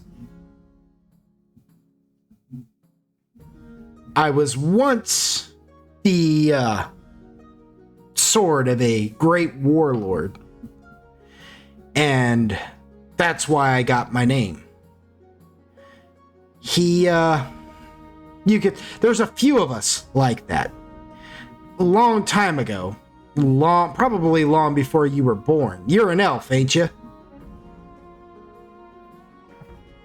Yes. It says yes. And even then, this would have happened long before you were even born. Don't care if you're 200, don't care if you're 300. I don't even care if you're 1,000 years old. You weren't around at this time. Promise you that. Because I know how long you elves live. I've killed enough of them. We But- both know I do not look that old. Says it doesn't matter to me, pal. My warlord, Well, there's a few of us like me. Just a few. About, let's see. About 8 of us, to be exact. 8 special swords. I am known as Hubris. There's a few others like me. There's Hubris, Dante, Ina, Eros, Virgil, Bertram, Necrid. There's a few of us. Dante. I was named Hubris because my warlord, that's what his eventual downfall was. But in those days, in the age of mini war, these 8 warlords were the greatest warlords ever. We were taking land and fighting each other for it. And I don't know, somehow we just came alive. They put enough of their fury and skill and passion and ability into their swords that we became real. And here I am, Hubris, and I'm known as Hubris because it was my master's hubris that was his inevitable downfall. What's your function? I'm really good at killing things. Really good at killing things. It says, in fact, Okay, so this isn't one of those sorts of poetic tricks where, ask you what your function is, you give me a backstory, and then because I picked you up, I'm bound to that same fate or some such. oh no, nothing like that. You don't even have to buy me if you don't want to. Most people don't even bother with me. They just kind of bypass me. They go and pick up other swords that look a little bit more gnarly, I guess you could say, and thinking, that's going to be, but they don't know. They don't know that if you wield me, the deeper the battle, the stronger I become, and the stronger I make my user. Henceforth the name Hubris. And more so, you have no taste for beauty. All right. Oh, I'm Choose gorgeous. you then. I'm the prettiest one. Well, I say that. I say that, but yeah, I mean, Ina, she was really the prettiest one. Can't believe she slayed him. Can't believe she beat me. Maybe we'll go get some revenge someday. Yeah, if she's even got a user.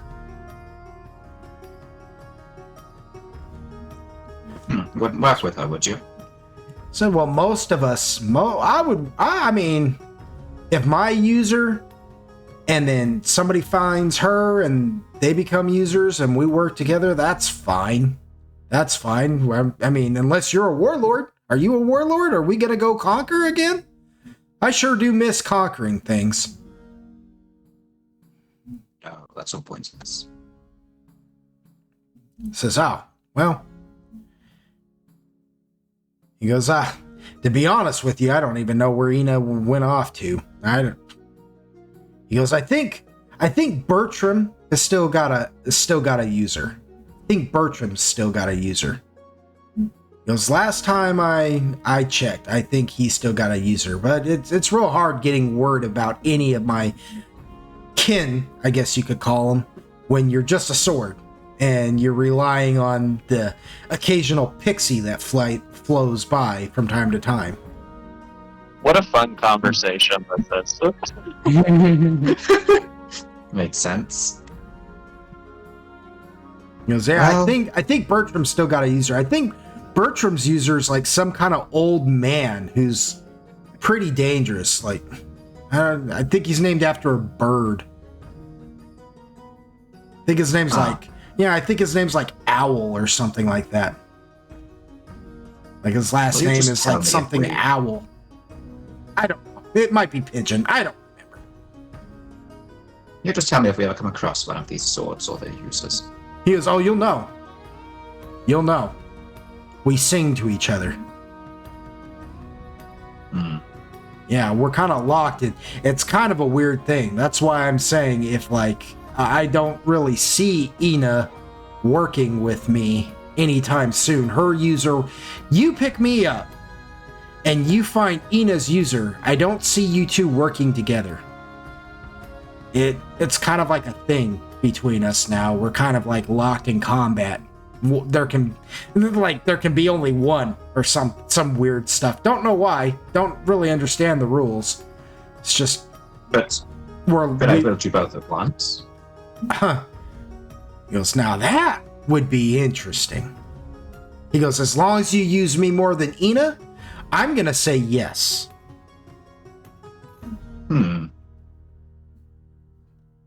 Show her. All right. Well, we'll see what the future holds. In the meantime, I have something else to find here. Says, all right, well, it was nice talking to you. I'll just, I'll chill here then. Oh no, you're coming. He grabs it. He goes, yippee! He's like, oh, you have to. I think Terry kind of cringes. Yeah. He's like, ah, sorry, so sorry. Quiet. He goes, I'll shut up now. He just looks at this eye. He just like, you don't know why, but for some weird reason, the second you like agree to take him as your user, you can kind of like feel him now. And for whatever reason, you know that the sword's attention is looking at this eye that's just floating in this jar. And the last thing he says is, haha, got out before you did, sucker. He goes, all right, I'll shut up now. But we had a bet. Yeah, I think Italian has to, you know. Is there another one of you here? Says, oh no. Nope, just me. Then what were you talking to? He's like, oh. Bert. Oh? Yeah, Bert. And they are? He's like, that eye. You don't see it? That eye in that jar over there? Hate the way he looks at me. Huh. I think I'm going to expect it. Like, I guess. you pick up the eyeball in the jar, and it looks at you, and it looks just like a normal eye that's been plucked out of something, right? But for the briefest moment, the coloration of the iris changes color, almost like a rainbow, like it's prismatic, and it just gleams for a second, and then goes back to just being like a normal gray iris on this eyeball.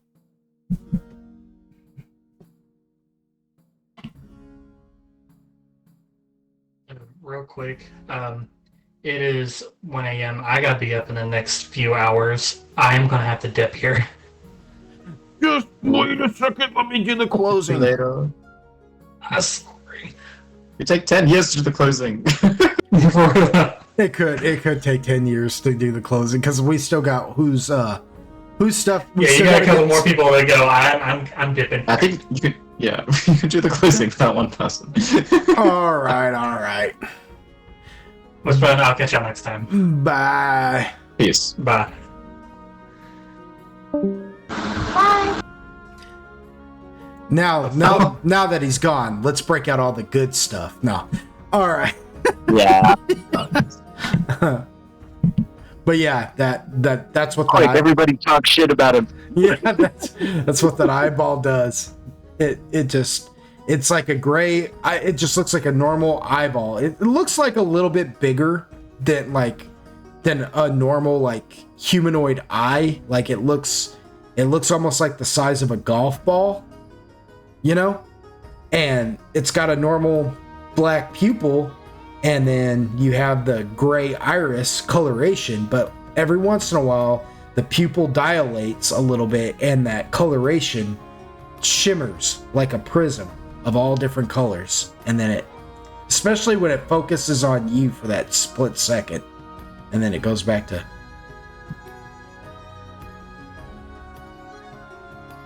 I think I'll just take it to ask what it does, but yeah, it's probably not. I don't know.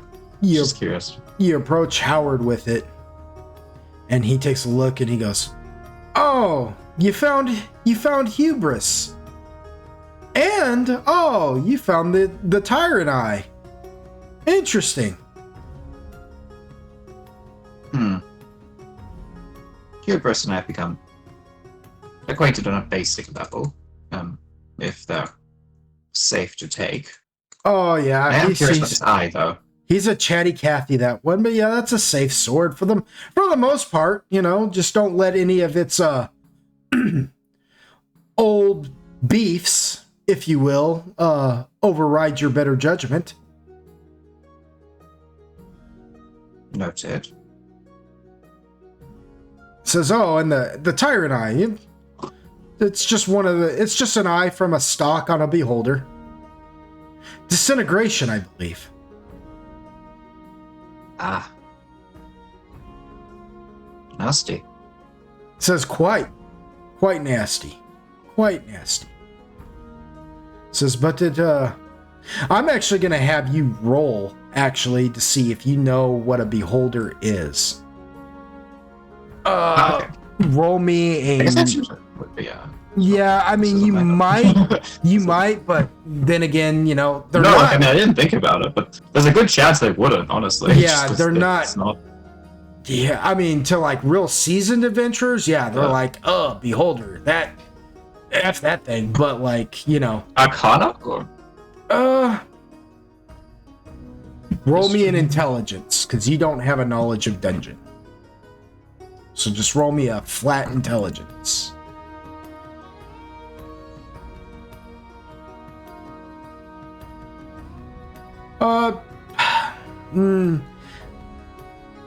No, I don't know. 10's just not gonna cut it. Yeah, but he tells you that eye can disintegrate things. He believes. He's like, is that the... Yeah, that's the eye of disintegration. Yes, I sold the eye of healing already. Yes. That eye will disintegrate. Will disintegrate anything you pointed at. It's actually just... It's... At this point right now, it's just a component. You could if you can find somebody with enough skill, you could have it fashioned into a ring or an amulet or something like that, Oh. or even on the end of No, a that's- staff, and you point it at it and boom, it disintegrates. But it does need time. It does take charges, and you will have to recharge it from time to time.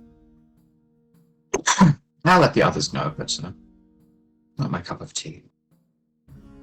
Says, very well. He goes, are you going to take Hubris with you? Yes, I think I should like to. Says, oh, okay, good. I will miss our conversations that we have from time to time, but he's a chatty Cathy, that one. I can't hardly keep up. You'd think with the... Yeah, well, you would think, because, I mean, with his previous owner being who he was, having served in Zorvental and all of that, he would be a lot more vicious, but that's actually the nicest of the warlord swords.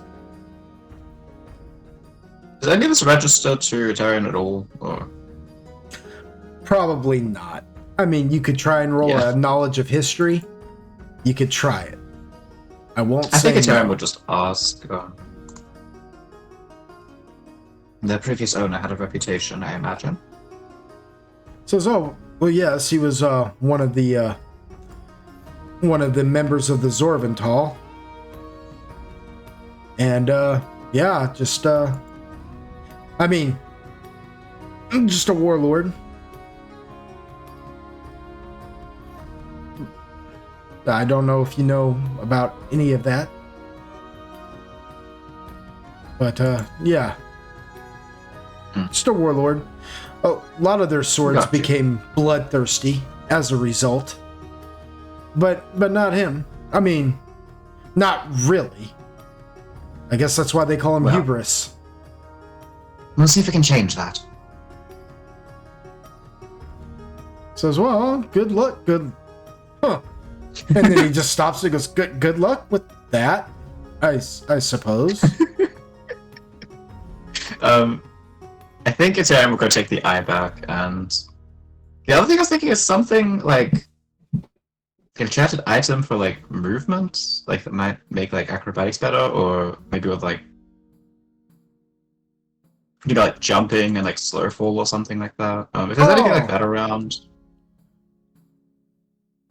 He I'm just gonna say you're asking Howard that, and when you ask Oh that, yeah, cool. I think it's could also. Howard glances at Eom for a moment,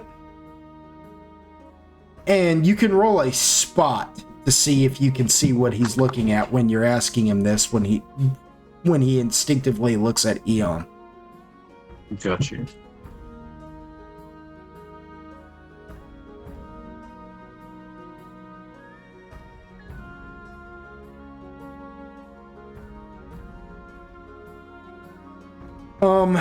You can't really tell which one, but you know he's looking over at the rings on Eom's fingers. And he thinks about something for a moment and he goes, nah, it probably would have adverse effects on you. Yeah, I've got something. I've got something that would help.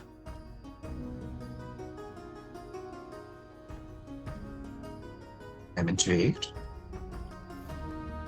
He says, No, yeah, Italian sort of shoots Eon a glance as he presumably follows. yeah, like, what? Yeah, there's...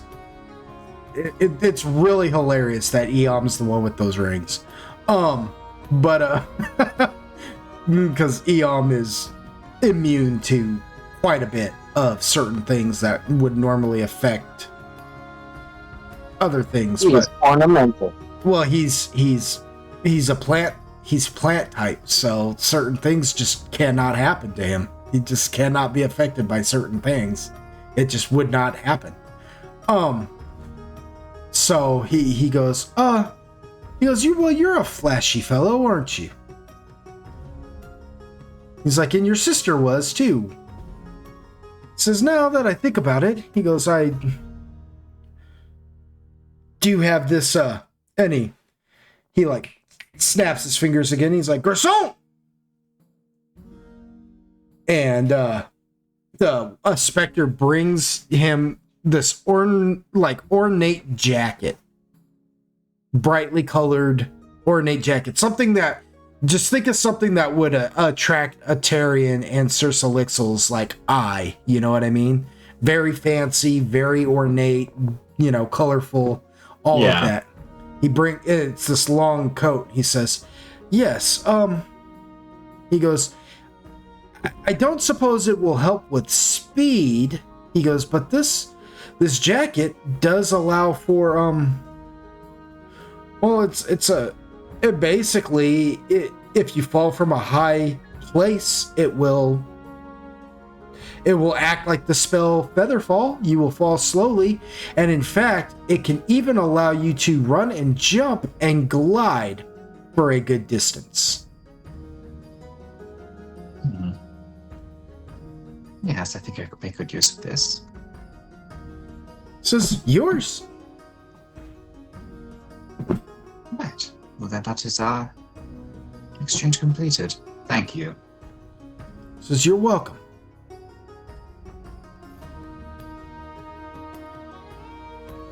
Oh yeah, Takashi. Eventually they do return with your sword, by the way, and it's just a katana. Now, Yes. known as the Serpent's Fang. It is, let me get some of this out of the way. Eom, I can't really tell you what your rings did, but you've got a badass pair of rings. I'll tell you this right now. But because you cannot be affected by certain things, it's going to take a while for your gifts to kick in, unfortunately. But I promise you, once they do, you will love them. You will love these weapons. You will love these rings. It is, but the Serpent's Fang is an expert cast weapon, masterwork cast weapon. So it does a +5 damage. It adds +5 to your damage, like your attacks, basically, right? Mm-hmm. So it gives you +5 to your attacks. It does what it does 2d8 damage. Okay? Plus your strength modifier. But once per enemy, right? So like not once per attack, but you can do this one time to each enemy you attack. Your enemy will have to roll a DC of, well, what level are you right now? You're at level 3, right? Yeah. So it will have to do a DC of 15 or higher, or take 1d extra amount of poison damage, and then roll 1d4 to see how many more rounds it takes of poison damage, right? And then after that, after the 1d10, it takes 1d6 points of poison damage every round. This does not work on things that are immune to poisons, like plant types, constructs, undead, or things that are just naturally immune to poisons. You know what I'm saying? Mm-hmm. But yeah, that's what that does. You get all that written down? Try. Write it down. There's a lot of stuff to write down. Yeah. For hubris is a little different. All right. Hubris does, let's see, hubris is a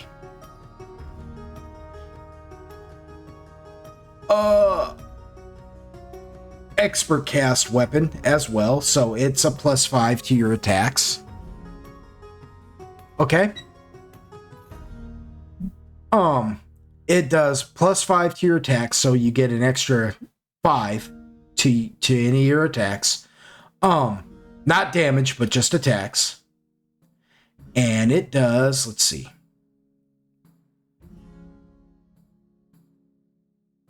2d12 damage. But it does add a -4 to weight penalty. However, Hubris has this ability of Bloodlust. But it's not called Bloodlust, it's called Hubris. What happens is, the deeper into battle you go with Hubris, each enemy you kill, you can count that kill, right? That's 1 kill, 2 kill, 3 kill. Once you get up to 5 kills, you can allow yourself to have Hubris, like you're untouchable, right?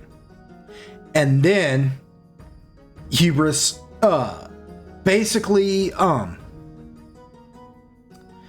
let me see, where did I have that written down? I can't remember, because I had this all written down and now I can't remember. Each one of these swords has like something special to them. Hold on, where are you at? I know that each one of them, basically it counts as a kill, but with Hubris, I remember it's like a slotted thing, like he counts his kills. Like 1, 2, 3, 4, 5. So I think once you get to 5, I'm gonna have to look it up. I can't remember, and I don't know where I have it in my records. But yeah, I know that he does 2d12 damage though. Okay? He does 2d12 damage. So if you hit, his damage is 2d12. But there is a 30% chance of spell failure and a -4 weight penalty to him. Right?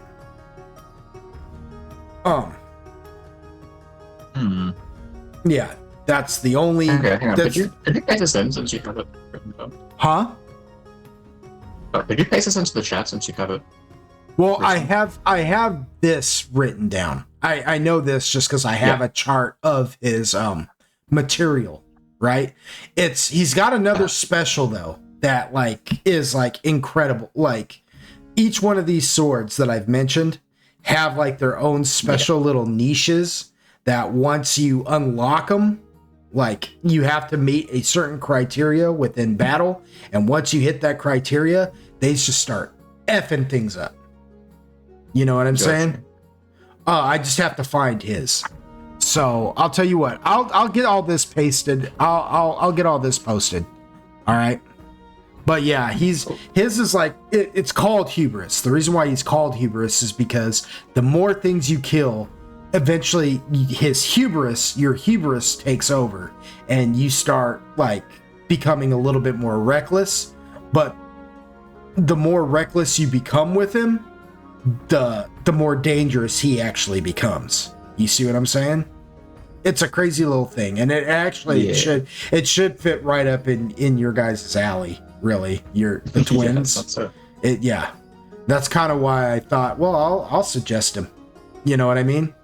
But he is dangerous. They are, again, this shop is called Dark Gifts. Hubris doesn't have this like pretty little background. He comes from Bloodlust, and he was once a warlord's sword. You know what I mean? So keep that in mind. I won't lie to you. There may be times where you have to get Hubris under control. So, but with that said, I'll find wherever I put that stuff. It might be on my external hard drive. I might not even have that chart just here available because I didn't think I'd be calling upon these swords again. Well, at least not Hubris. Yeah, so Eom's got rings. That just leaves a Garrigus, man. Because Lucian got Bartholomew, the mimic. I'm just gonna call him Bartholomew because that's what Takashi named him, right? He's like, we're gonna call him Bartholomew. So Takashi, if you want that name to stick, you gotta call him that. You know what I mean?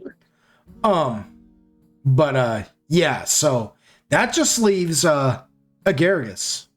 What is a Garrigus looking for? What does a Garrigus want? Can I get like a boomerang kind of like thing? Remember how I wanted to throw something earlier? Since I was Mhm. putting the back, I was thinking something I could throw and hit somebody with, and then it come back to me. So I'm trying to get up and get it. So you want like a boomerang weapon, huh? Yeah.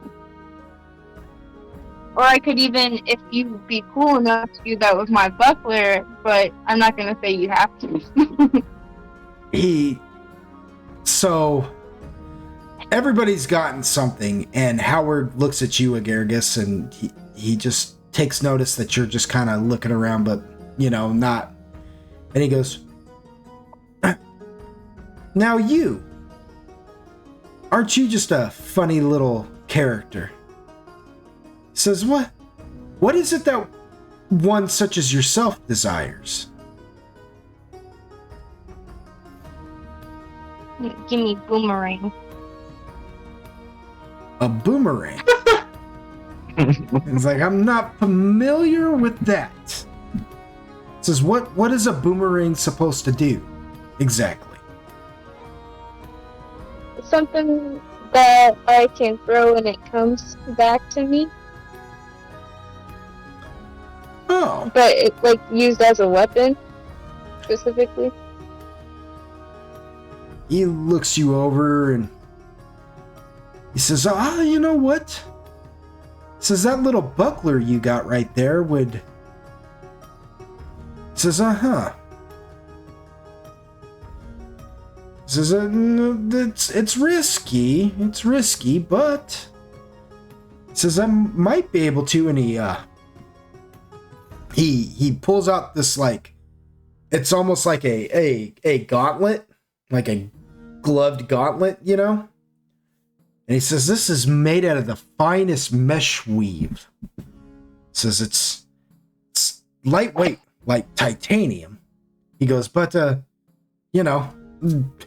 not much for protection. He says, but, however, and he says, may I? And he takes your buckler and hooks it to it. And he says, yes, perfect fit. I never thought I was ever going to find a way to make this useful. And he holds out he tries to fit the mesh weave onto his hand and it stretches, but the buckler is like extra small on his arm, Although he's not very big either, so it's, still fairly good size. And he holds out the buckler and he says, watch out! And he shoots the buckler off his arm.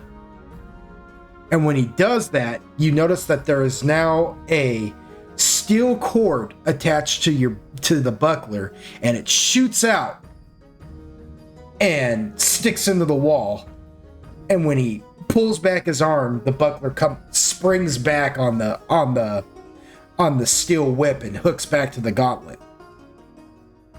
He says, He says, there you go. Because I don't really know what a boomerang does, but you want a weapon that you can shoot out and come back to you? That'll do it. Thank Guten Tag. Says Donka Shane. And says Donka. It says, good morning. Yeah, I know. So he just said thank you.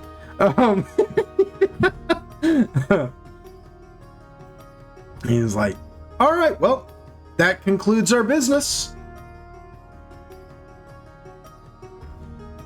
And he says, you all looked pretty beat up. I will admit that. He says, so, as an extra favor, because I'm so happy that you all cleared this up for me, and that I didn't have to go to the quest givers and actually go through the earful that I would have had to receive for that bit of business, I'm also going to refer you to another shop here in town. For healing potions and the like, and some of them might even cure some of your diseases and stuff, although it's a good thing, and he points at you, Itarian, and he goes, it's a good thing you brought your sister to me instead of going to them, because they are kind of iffy about dealing with that kind of stuff. But Yes, but they can give you good healing potions and things like that if you all. And I'll refer you to them, and they will they'll give you a decent little discount at their shop here in town.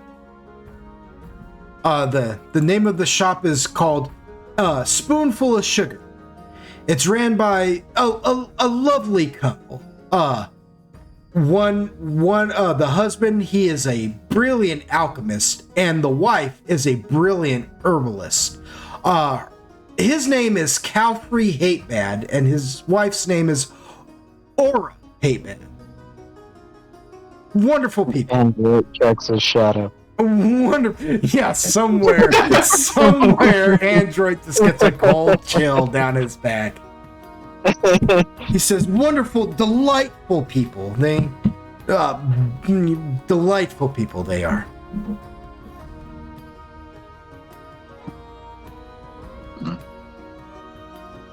Sly business. But no, I'm sure we will need potions or something like that at some point. Thank you for the referral. For the record, I like the fact that Iterion's just kind of playing this off, but Iterion would actually be aware of this shop. If Lucian was here, he would be aware of this shop too. They both have rudimentary knowledge of the hate bats.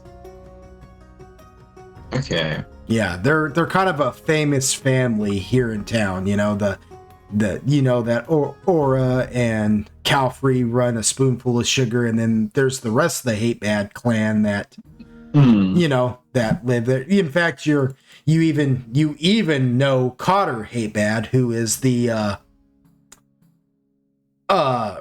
antiques dealer at the Devati collection for the sisters. Yeah. I see. Mm-hmm. By the way, it's in character enough for him to just play it off for the sake of it. I figured they would. They always do, but you're just just as rudimentary knowledge. You know what I mean? You have some knowledge of this clan because they're sort of famous.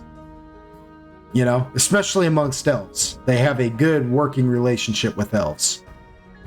Elf families have been known to combine their bloodlines with the hate bads on many occasions.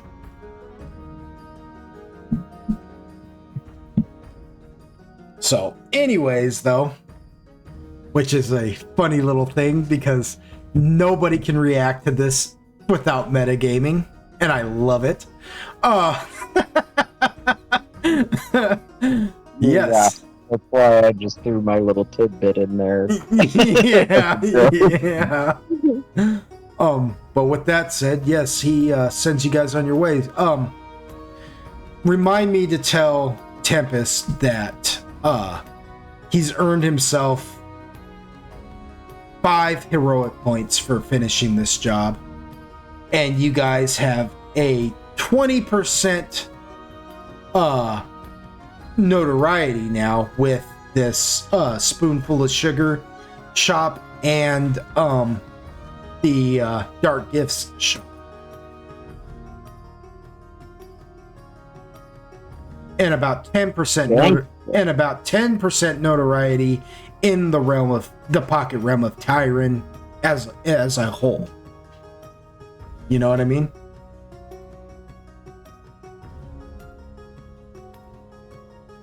And with that being said, if nobody else has anything else, we're just gonna move the scene.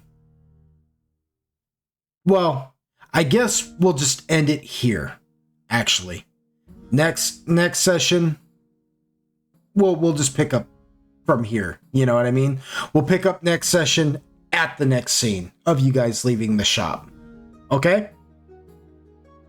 Cool. Because there's really nothing else to do, and we just be kind of, so we could just end it here. Everybody's got their stuff, and I'll get the information for Hubris and Serpent Fang.